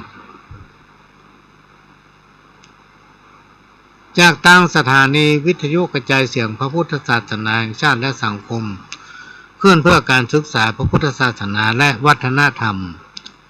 FM 104.50 เมกะเฮิรตซ์วัดฝ่ายหินวัดฝ่ายหินตั้งอยู่หลังมหาวิทยาลัยเชียงใหม่ตำบลสุเทพอำเภอเมืองจังหวัดเชียงใหม่ก็เป็นแม่ค่ายลับพี่น้องท่านผู้ฟังของภาคเหนือเอาที่จะลิงก์เอาสัญญาณไปเอารายการเนี่ยต่างๆที่ฟังแล้วเข้าใจง่ายจากที่ต่างๆพี่น้องท่านผู้ฟังเพราะว่าสถานีวิทยุของวัดไฟนั้นมันเผยแพร่ถึงภาพและเสียงไปทั่วโลกเป็นสถานีที่ท่านสามารถฟังรายการย้อนหลังก็ได้นะนำเอาสัญญาณธรรมะอย่างต่างๆที่พระเถระครูบาอาจารย์เป็นเทศออกอากาศฟังแล้วเข้าใจง่ายสามารถนำปฏิบัติได้เผยแผ่สู่พี่น้องไปทำลายสถานีมันลิงก์สัญญาณเข้ากันนั่งอู้ที่เดียวไปออกอากาศ 4-5 สถานีที่เป็นต้นก็เป็นสถานีของพี่น้องคนฟังทุกท่านเป็นเจ้าของที่จะต้องช่วยกันทนุบำรุงพี่น้องท่านทุกวันท่านประจำเป็นที่ต้องไปถึงวัดไฟหินท่านไปที่ธนาคารไหนก็ได้ว่าขอโอนสตางค์สักหน่อยเตอเพื่อให้สถานีวิทยุ FM 104.50 เมกะเฮิรตซ์วัดไฟหินเพิ่นจะได้เอาไปทนุบำรุงเอาไปซ่อมไปแปลงเอาไปบำรุงห้องส่งเอาไปทนุบำรุง สปะพี่น้องท่านผู้ฟังเป็นการน้ำกาไฟพ่องต้องได้เปลี่ยนแจ็คต้องได้เปลี่ยนปลั๊กแอร์เนี่ย4-5 ตัวก่อนเปิดวันค่ำคืนหัวพี่น้องท่านผู้ฟังถ้ามอ่านมันแห้งฟังไปผมไปดักปิ้งไปธนาคารไหนก็ได้แล้วก็บอกเขาเปิ้นว่าขอโอนสตางค์เข้าสถานีเพื่อเปิ้นจะเอาไปทนุบำรุงธนาคารกสิกรไทยสาขาถนนสุเทพสถานีวิทยุ FM 104.50 มีธนาคารกสิกรไทยสาขาถนนสุเทพเนี่ยหมายเลขบัญชี471-227-4927จดติดฝาหั่นพี่น้องท่านผู้ฟังก็ต้องขอกราบขอบพระคุณท่านผู้อำนวยการนำ45สถานีที่ได้ให้การอนุเคราะห์เมตตานำเอาเสียงรายการนี้เผยแพร่สู่พี่น้องท่านผู้ฟังถึงบ้านถึงจองนะสถานีวิทยุล้านนาเชียงใหม่โดยนะครับการอนุเคราะห์เมตตาจากท่านผู้อำนวยการสถานีมาเป็นเวลาหลายปีแล้วสถานีวิทยุพัฒนาขึ้นพัฒนาคุณภาพชีวิต FM 92.25 วัดหลวงประแดงมหาวิหารสถานีวิทยุ FM 98.75 ขึ้นธรรมะของชุมชนวัดห้วยตองซักตำบลขวางเปาอำเภอจอมทองจังหวัดเชียงใหม่สถานีวิทยุมนต์เสียงธรรม 106.25 วัดบุพารามอำเภอแม่แจ่มจังหวัดเชียงใหม่และทำร้ายสถานีเพื่อมาได้แจ้งมาก็ต้องขอกราบขอบพระคุณท่านผู้อำนวยการสถานีต่างๆที่ได้เอ่ยนามมาแล้วเป็นอย่างสูงนะโอ้ถึงการขอบคุณพี่น้องท่านผู้ฟังอันนี้ไม่ได้โฆษณาแต่เจ้าในเวลาประมาณสัก10 โมงเนี่ยว่าจะไปการรวมโชคสักกรรมจะไปเอาดอกดาวเหลือง ที่ร้าน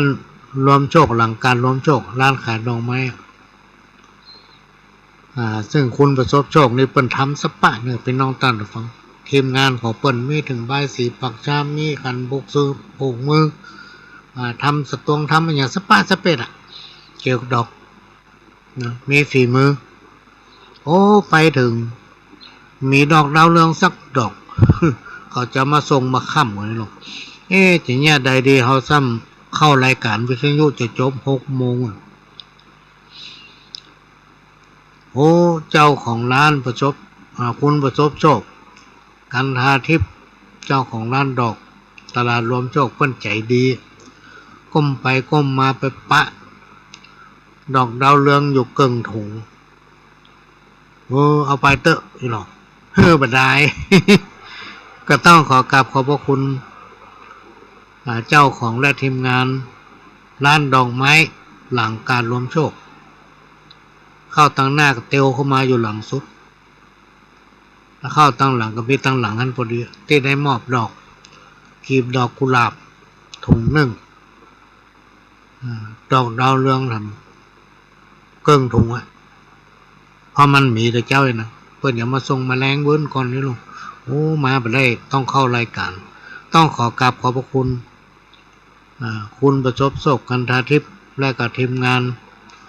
ที่ร้านดอกไม้การรวมโชคเป็นอย่างสูงเนอะการอนุเคราะห์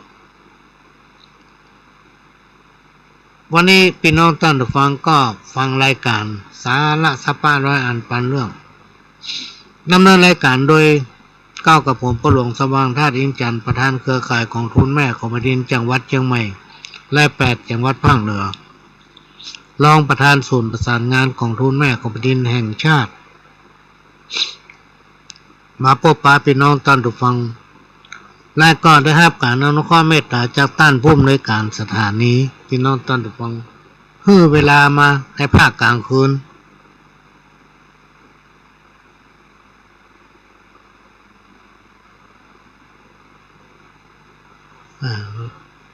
ในภาคกลางคืนทำก็จะมาปะพี่น้องท่านผู้ฟังมีคืนวันจันทร์คืนวันจันทร์นี่ตั้งแต่เวลา4 ทุ่มถึง5 ทุ่มคืนวันพฤหัส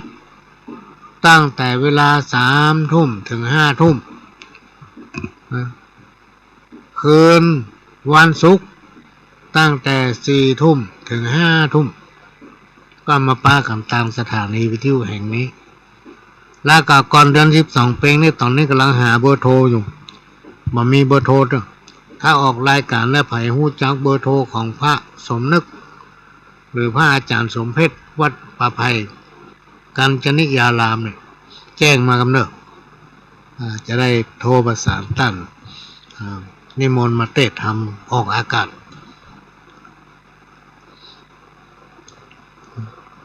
ตอนนี้ก็เหลือเวลาทำครึ่งชั่วโมงพี่น้องท่านผู้ฟัง สำหรับรายการวันเสาร์กับวันอาทิตย์นี่อยู่อย่างเก่าเนอะพี่น้องท่านผู้ฟังเป็นประจำทุกวันเสาร์ก็ตั้งแต่4 โมงถึง6 โมงเป็นประจำทุกวันอาทิตย์ก็บ่าย โมงถึงบ่าย 3แล้วก็5 โมงถึง6 โมงก็เดี๋ยวก็สลับกันออกพี่น้องท่านผู้ฟังจะหาสิ่งที่ดีๆคนที่อู้เก่งและนำปฏิบัติได้โดยฟังและเข้าใจง่ายตัวนะมาออกอากาศให้พี่น้องท่านผู้ฟังได้ฟังแล้วสามารถนำไปปฏิบัติได้นะพี่น้องท่านผู้ฟังเปิ้นมาห้าม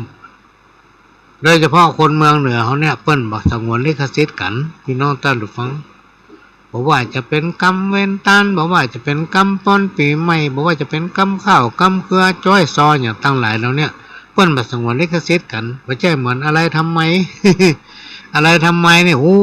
ลองเอาเพลงเปิ้นมาเปิดห้องได้ขออนุญาตเดี๋ยวโดนละเมิดสิทธิ์ของเปิ้นที่เปิ้นสงวนลิขสิทธิ์ไว้บางทีเขาไปในเซเว่นพี่น้องท่านฟังมันจะมีหนังสือวางขายเขาก็เปียมาอ่านมาพอตอนตั้งใต้หนังสือเล่มนี้สงวนลิขสิทธิ์และแปลงมาขาย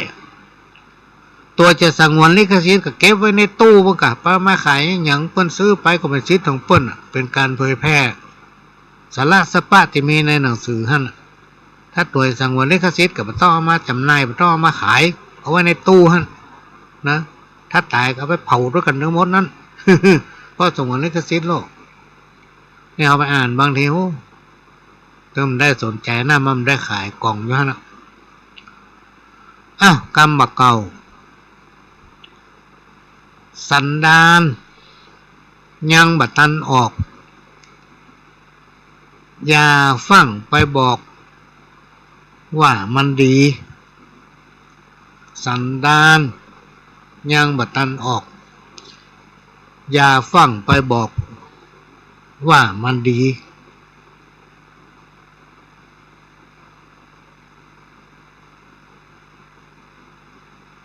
คนเฮาเนี่ยเป็นน้องท่านผู้ฟังภัยจะดีบัดดีเนี่ยเราต้องคุกคีกันไปคบกันไปมันเราถึงจะรู้ถึงพฤติกรรมทุกอย่างมันมีเหตุมีผลโลกพี่น้องท่านผู้ฟังมันมีเหตุมีผลทุกอย่างบางทีเราจะไปว่าเขาเปิ้นเมาว่าเปิ้นบัดดีให้หมดก็มันได้นะเพราะฉะนั้นการที่เขาจะว่าอย่างภายเราต้องพอการที่เราจะดูถูกภัยกันเหมือนกันนะพี่น้องท่านผู้ฟังว่ามันเป็นจะได้มันมีทุกอย่างมันมีเหตุมีผลเป็นของมันเราจะต้องฟังเหตุฟังผลและ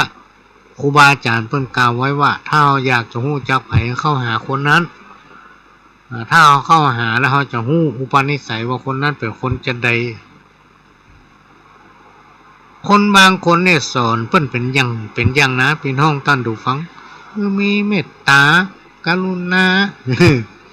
เอื้อเฟื้อเผื่อแผ่ช่วยเหลือกันบ้านเหนือบ้านใต้บัดตัดตาตัวเก่าเมียอย่างก็สอนหมด ตึงแบ่งมาปั่นไผพี่น้องท่านฟังไผไปถามอย่างตึงได้เมียก็จะเอาของเปิ้น คนประเภทอย่างนี้ก็มีนะพี่น้องท่านผู้ฟังบางทีมีอันนี้บรรตายไปเมื่อละมีคนหนึ่งอู้เป็นศีลเป็นธรรมเป็นตุเป็นตะพี่น้องท่านผู้ฟังเขาฟังแล้วเกิดความเคารพเริ่มใส่ชวนเขาไปบ้าน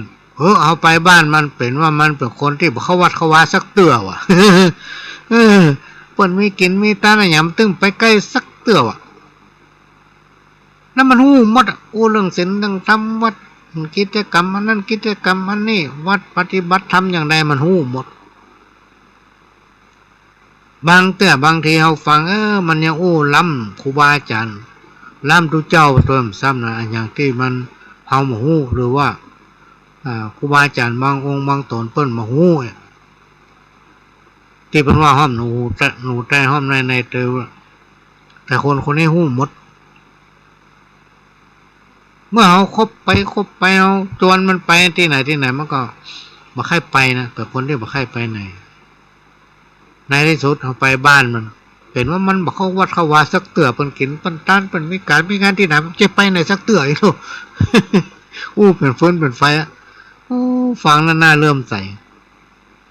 แต่ได้จริงการปฏิบัติไปอย่างอันนี้เข้าตำรากรรมที่ว่าควรไฟไผ่ห่อบ่กุ้มหมายถึงเรื่องอะไรอย่างเนี่ยบ่ถ้าปกปิดไว้มันถึงปิดไว้บ่ได้อ่านไผ่ไปว่าควรไฟไผ่ห่อบ่กุ้ม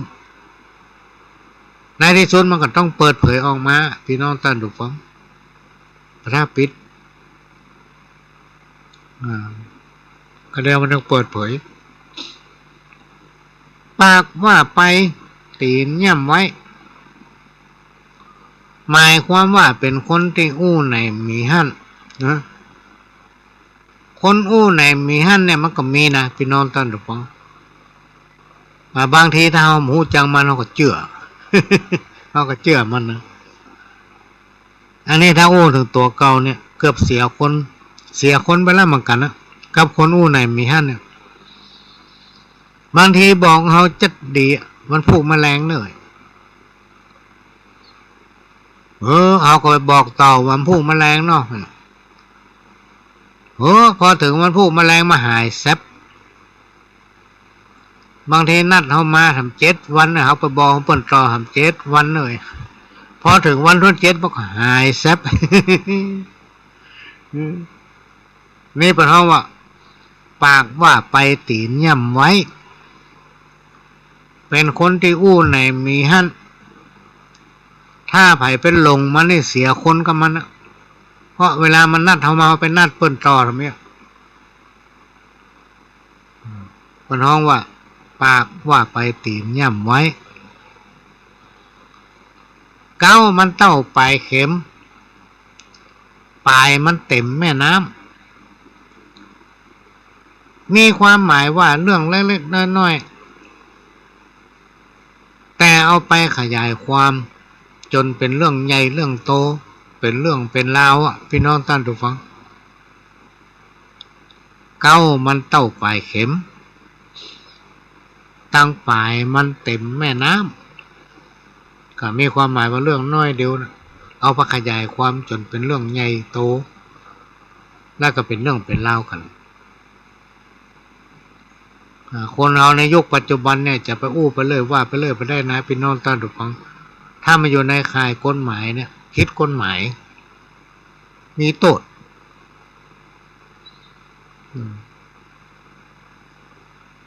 คนขี้จิภัยบถามหาคนมีเมตตาไปไหนบ่กันคนขี้จิภัยบถามหาคนมีเมตตาไปไหนบ่กันมีความหมายว่าคนขี้จิหรือคนตะเนคนขี้เหนียวมามีภัยถึงพี่น้องท่านผู้ฟังเหมือนเปิ้นเหมือนเฮาก็ตึงบักใกล้โล คนขี้จิคนขี้เหนียวเนี่ยนะคนตะเนเนี่ยเอาตึงบักใกล้ตึงพอคำแล้ว กลับไปใกล้มันนั่นหยังมันเป็นคนขี้จิเป็นคนที่มีเมตตา เป็นคนหันแกตัวหันแกได้หันแกกินนะตัดของมันนี่เมียดไว้เอาซ่อนไว้ที่ของเปิ้นนี่เอาติ๊กติ๊ก คนอย่างเงี้ยอยู่ที่ไหนใครไม่ชอบตรงกันข้ามกับคนที่มีเมตตาเพราะว่าจะไปอยู่ที่ไหนบ่อดตายพี่น้องท่านฟังคนที่มีเมตตาเนี่ยไปอยู่ที่ไหนคนชอบกินข้าวเฮือไว้ตาน้ำหมายความว่าทำมาอย่างก็เฮือมีความปลอดดีนี่เป็นกรรมที่เป็นปุคลาธิฐานธรรมเพื่อสอนคนเฮือมีกรรมกึศกินข้าวไว้ตาน้ำหมายถึงว่าจะยะอย่างก็จ้างเนอะรวมไปถึงการของกินของว่ารวมไปถึงอย่างต่างๆเนี่ยก็เฮือมันมีความพอดีกันว่าจะมัดก็ต้องมัดด้วยปอกำปากกำคอมัดกันก็ได้นะคนเฮาเนี่ยไปนอนตั้งแต่ฟังต้องมีสัจจะนะคือความจริงถ้าไผ่ถือสัจจะได้เนี่ยแม้นแต่พระฤาษียังการนายพรานพระฤาษีนั่งภาวนาสุดปีสุดแรงนายพรานออกล่าสัตว์ถึงวันมีปากเป็นปากวิเศษพี่น้องท่านผู้ฟังสามารถไปบอกให้น้ำไหลขึ้นทางบนดอยได้พระฤาษีเคล็ดสู่ไปแย่งได้ห้องน้ำขึ้นบนดอยได้เฮานั่งภาวนาสุดปีสุดแรงเฮายังแย่ยังสู่ไปได้วะ นายพรานบอกว่าเฮาถือสัจจะคือความจริงที่มันบุ่นวายถึงวันเนี่ยพ่อคนเฮาเนี่ยไม่ยอมรับความจริงพี่น้องท่านผู้ฟังไม่ยอมรับความจริงก็ตัวเองทำบัดดีทำบัดถูกไอ้คนที่จุกินกับมันนะว่าโอ้ดีขนาดน่ะลูกพี่ถูกต้องเลยอ่ะเนี่ยสั่งมาเป็นกลมสั่งมาเป็นกล่องสั่งมาเป็นแบนสั่งมาเป็นลังเนาะขยันอย่างสั่งกินเลยก็เราบอกว่าโอ้บัดดีนะมันถูกเนอะอย่างนั้นอย่างเงี้ยกำนันจึงบอกเอาไปไหนตัวมันซ้ำเนี่ยคนเฮามันไม่ยอมรับความจริงตัวทำบัถูกแท้ๆถ้าเป็นว่าบัถูกโคตรเนี่ยถ้าเป็นว่าดีแล้วถูกแล้วใครอยากกินอย่างมันเฮ้ยเป็นกินหมดเนี่ยไปนอนตาดูฟังอุปนิสัยของคนเฮากันน้ำบรรณาปูปลาบะฮ้อนกินแกงบอนมันจังคันลิ้นมีความหมายเปรียบเหมือนคนเฮาเนี่ยมีทรัพย์สมบัติคนเฮาที่มีทรัพย์สมบัติคนบ่มีทรัพย์สมบัติเนี่ยเพิ่นว่าจะหาบริวารเนี่ยพวกพ้องก็มีเพราะมันมีอย่างนะคนที่บ่ใครใกล้ใครหูมคนบ่ใครชอบคบหาสมาคมตุยมันมีอย่าง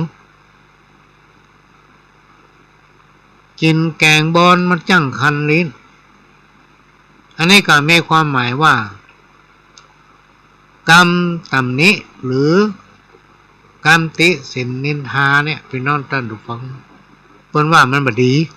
นะมันบ่ดีเพราะฉะนั้นอย่าไปติถินนินทาไผ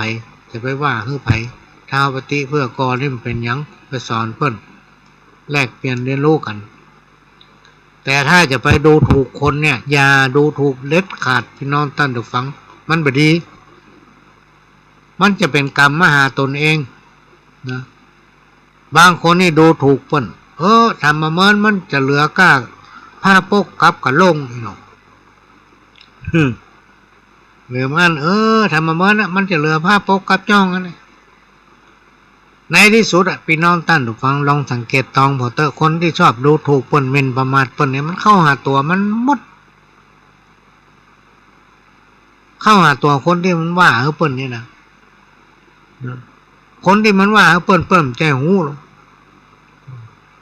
แล้วมันก็ไปแจ้หูเปิ้นฐานของเปิ้นเนาะว่าภูมิปัญญาของเปิ้นนั้นนักน้อยขนาดไหนค คนเฮาเนี่ยมันจะอยู่ได้ด้วยสติปัญญาของตนเองพี่น้องท่านฟังลองพิจารณาพอเถอะทุกคนมีสติปัญญาเหมือนกันหมดนะทุกคนเป็นคนหู้มีประสบการณ์ถ้าน้อยก็หู้น้อยใหญ่ไปก็หู้นักไปเท่าแก่ไปก็มีประสบการณ์หมดเปิ้นห้องเป็นปราชญ์ชาวบ้านกรรมเก่าทำกรรมหนึ่งกินตานหยาดน้ำทำบุญหลวงหลายจักได้สบายเกิดสุขไปหน้าทำบุญหยาดน้ำกินตานหยาดน้ำทำบุญหลวงหลายจักได้สบายเกิดสุขไปหน้ามีความหมายว่าทำบุญไว้นักบุญนั้นจะส่งผลตอบแทนให้อยู่ดีมีสุขนะบุญนั้นพี่น้องท่านฟังจะส่งผลตอบแทนให้คนที่ทำอยู่ดีมีสุขนะข้อเนี้ยมันจะมาตรงกับที่อู้ไปเมื่อตอนต้นรายการที่ครูบาอาจารย์เพิ่งเคยอู้ไว้ว่าถ้าผู้ใดทำบุญมาตั้งแต่อดีตชาติน้อยทำอันยังในชาตินี้พบนี้มักจะพบปะกะอุปสรรคนะมีปัญหาอยู่ตลอด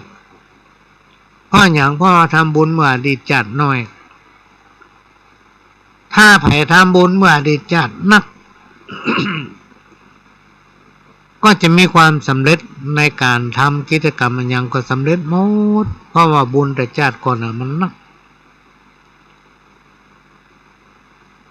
เพราะฉะนั้นถ้าเอาหู้ไว้ปัญหาอุปสรรคมันเกิดขึ้นเรื่อยๆกับมันทำบุญฮื้อตานพี่น้องท่านผู้ฟังด้วยการกินตานหยาดน้ำทำบุญหลวงหลายเนี่ยของพวกนี้มันมาเหมือนน้ำบ่อจืมทรายมันจะทำเมื่อเรามีความสุขกายสุขใจมีลูกมีเต้าก็อยู่ท้อยฟังกรรมกินได้นอนหลับโรคภัยไข้เจ็บเคราะห์ภัยอย่างตั้งหลายเนี่ยถ้าว่ามันถึงข่าวแต่มันถึงมาใกล้อันนี้มันมีจริงพี่น้องท่านฟังมันเป็นเรื่องจริงจากประสบการณ์เนี่ยที่ผ่านมา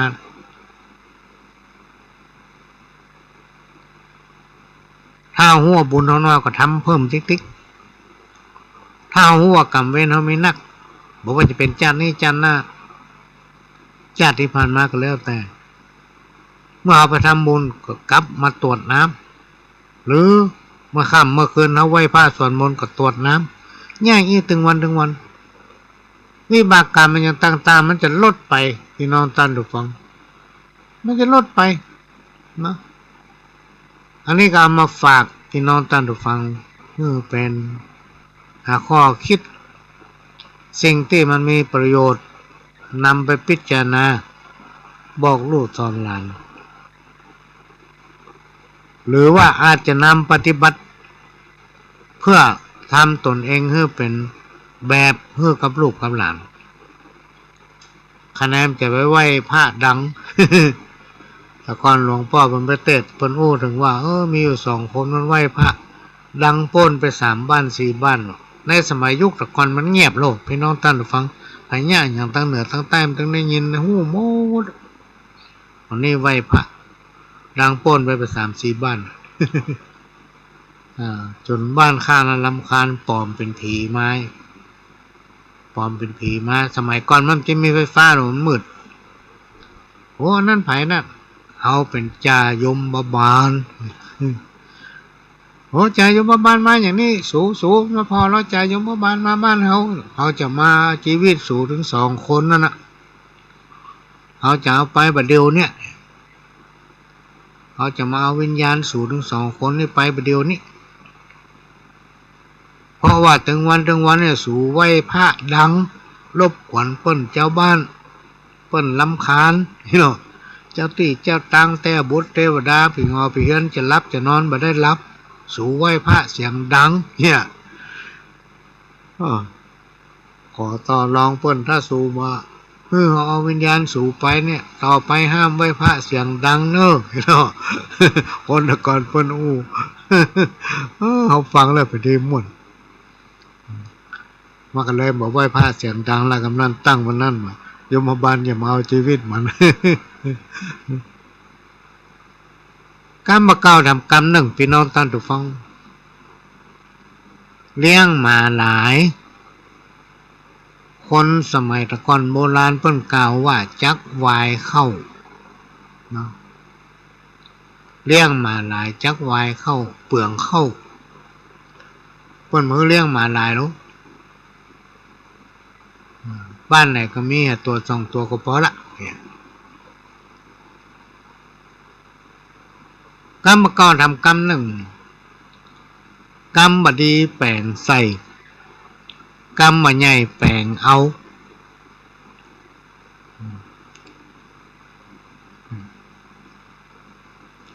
อย่าเอากรรมเปิ้นเล่าหรือว่าอู้มาจะเป็นเรื่องดีบดีไปขยายความให้ใหญ่โตอาจจะทำให้เปิ้นคนอื่นเสียหายและเป็นเรื่องเป็นราวได้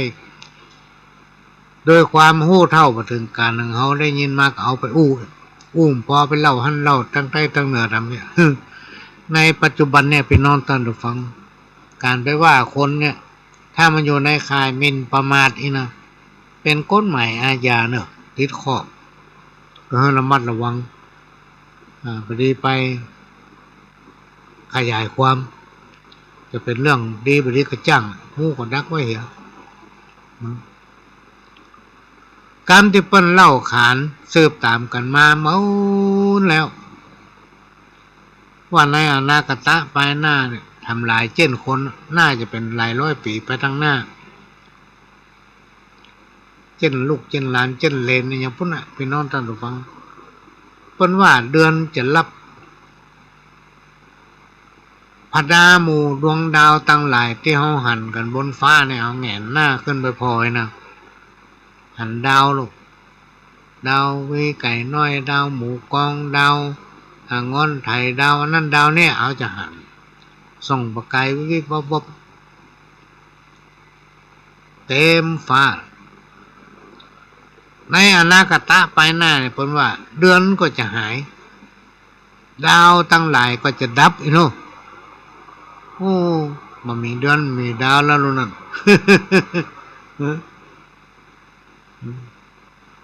คนมนุษย์ตั้งหลายหญิงใจจักตายไว้หน้าตึงหมู่เฮาพดเผียวตัวผู้กล้ามีทรัพย์สินเงินทองล้นฟ้าเอาไปโตยบ่ได้สักหัน มันถึงแต่หรอกพี่น้องตาถูกฟ้อง สมบัติหลักฐานแก้ว่าเงินคำหยาเอาไปต้มได้ซาคนแม้แต่เสื้อที่เขานุ่ง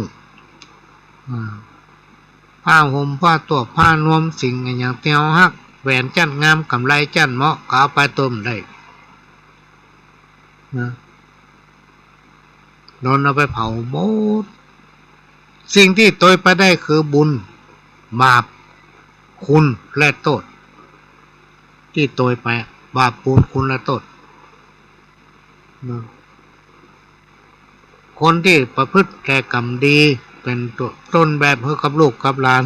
เป็นคนดีของบ้านของวัดของโรงเรียนพวกก็จะเล่าขานโอ้เสียดายมันแต่น้อยการงานไหนมันก็ไปหมดวัดวาอาราม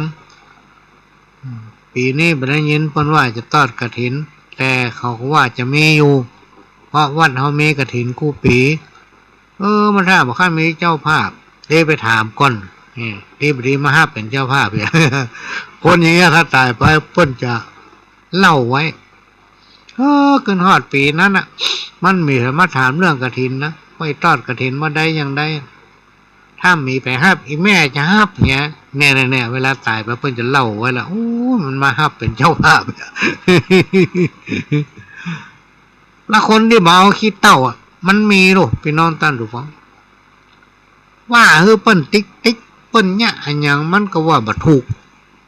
เปิ้นทำอันใดมันก็ว่าบ่ดีคนประเภทเนี้ยพี่น้องท่านผู้ฟังโรงเรียนมันก็ไปป่าเหี่ยวมันก็ไปวัดมันก็มาเข้า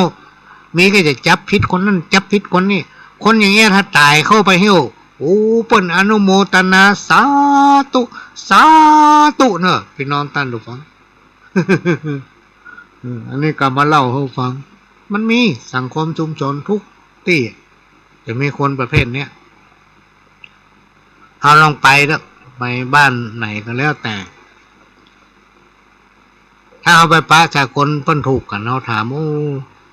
บ้านคนนั้นคนนี้มีไหนฮะเพื่อแนะนำเอาไปทางนั้นไปทางนี้เพิ่นบ่อู้ต่อถ้าเป็นคนบ่ฮู้ถ้าไปเจอแต่คนที่มันมักแก่งบอลน่ะมันคันลิ้นเนี่ยถ้ามันบ่ได้อู้มันถึงจะว่าละโอ้มันเป็นลายมันเป็นลายมันได้เรื่องเนอคนนี้นะอย่างนั้นมันจะเล่าเปิ้นฟังหมดคนนั้นที่ว่าฮือไผ่เนี่ยพี่น้องตั้นดูฟังถ้ามันบ่ได้ว่าเนี่ยมันกินบ่ได้นอนบ่หลับหรอกถ้าได้ว่าน้อยมันกินได้นอนหลับล่ะคนประเภทนี้น่ะมันจะมีทุกที่นะมีทุกที่แต่เอาไปปะคนที่เพิ่นชอบเพิ่นฮักกันน่ะเพิ่นว่าโอ้ดีเนอะคนนี้นะดีแต่อย่างนั้นอย่างนี้มีอัธยาศัยดีใจคอกว้างขวางอย่างนั้นอย่างนี้จะมาเปิ้นกะเปิ้นให้จะมีบ้านแล้วก็หาหรือว่ามีมั่วลงไปพอคนบ้านไปอยู่ทางใดนี่แล้วเปิ้นโอ้สึมันเหมือนกับคำที่ว่าคนที่เปิ้นเป็นบัณฑิตนักปราชญ์คนผู้ฮู้เนี่ยพี่น้องท่านผู้ฟัง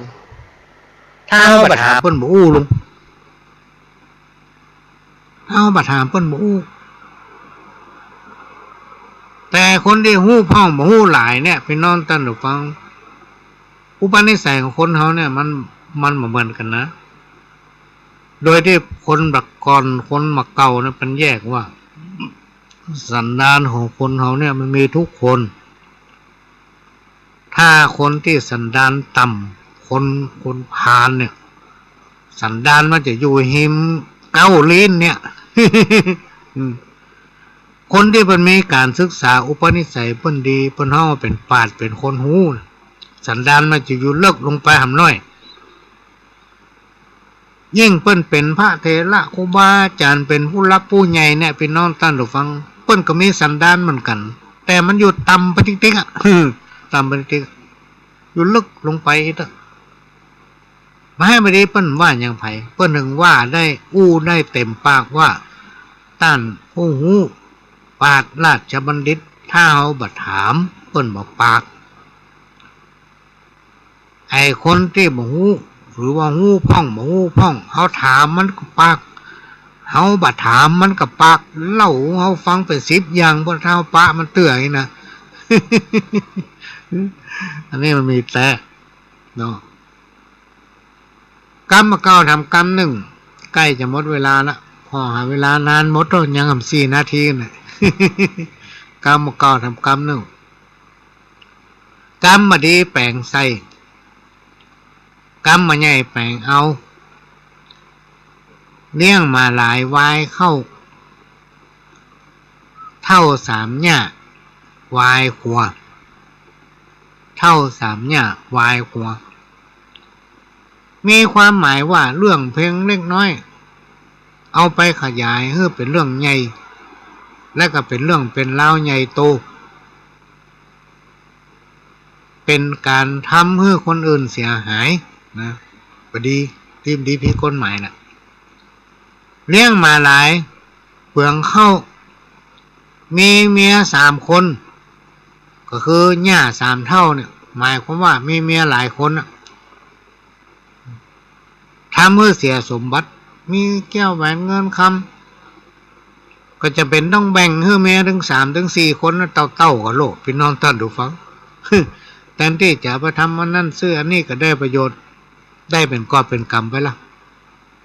คนโบราณเพิ่นบอกว่าถ้ามีเมียหลายเนี่ยมีเมีย3 คน 4 คนเนี่ยมันจะวายขัวกระเป๋าจะแตบ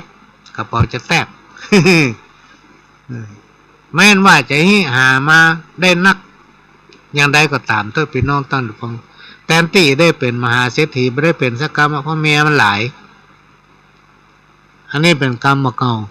ตื้อเป็นแต่งแต้มแล้วก็เขียนไว้ตอนนี้ก็ ใกล้จะหมดเวลาละยามน้อยหนึ่งเพื่อสถานีเปิ้นอาจจะได้ประชาสัมพันธ์อันนั้นอันนี้ บอกว่าทางห้องส่งเปิ้นจะมีคนอยู่ที่ห้องส่งก่อนตอนเนี้ยส่วนมากท่านผู้อำนวยการเปิ้นจะพักผ่อนในช่วงนี้จำว่าก็จะขอนำรายการเนี่ยจากพี่น้องท่านผู้ฟังไปก่อนจะไปลืมเนอะเฮาจะป้ากันเนี่ยประหลวงมันคิดลืมนะพี่น้องท่านฟังอู้ปตะกี้น่ะลืมล่ะเฮาจะป้ากันทุกวันเสาร์ตั้งแต่เวลา 4 โมงถึง 6 โมงแล้วเฮาจะป้ากันทุกวันอาทิตย์ตั้งแต่เวลาบ่ายโมงถึงบ่าย 3แล้วก็ 5 โมงถึง 6 โมงเฮาจะป้ากันทุกคืนวันจันทร์ 4 ทุ่มถึง 5 ทุ่มเฮาจะป้ากันทุกคืนวันพฤหัสตั้งแต่ 3 ทุ่มถึง 5 ทุ่มวันพฤหัส 2 ชั่วโมงเฮาจะป้ากันทุกวันศุกร์พี่น้องท่านผู้ฟังเป็นเวลา1 ชั่วโมงตั้งแต่ 4 ทุ่มถึง 5 ทุ่มถ้ามีความจำเป็นก็จะมายั้งกระทั่งได้อยู่ด้วยกันไปจนตายเนี่ยพี่น้องท่านผู้ฟัง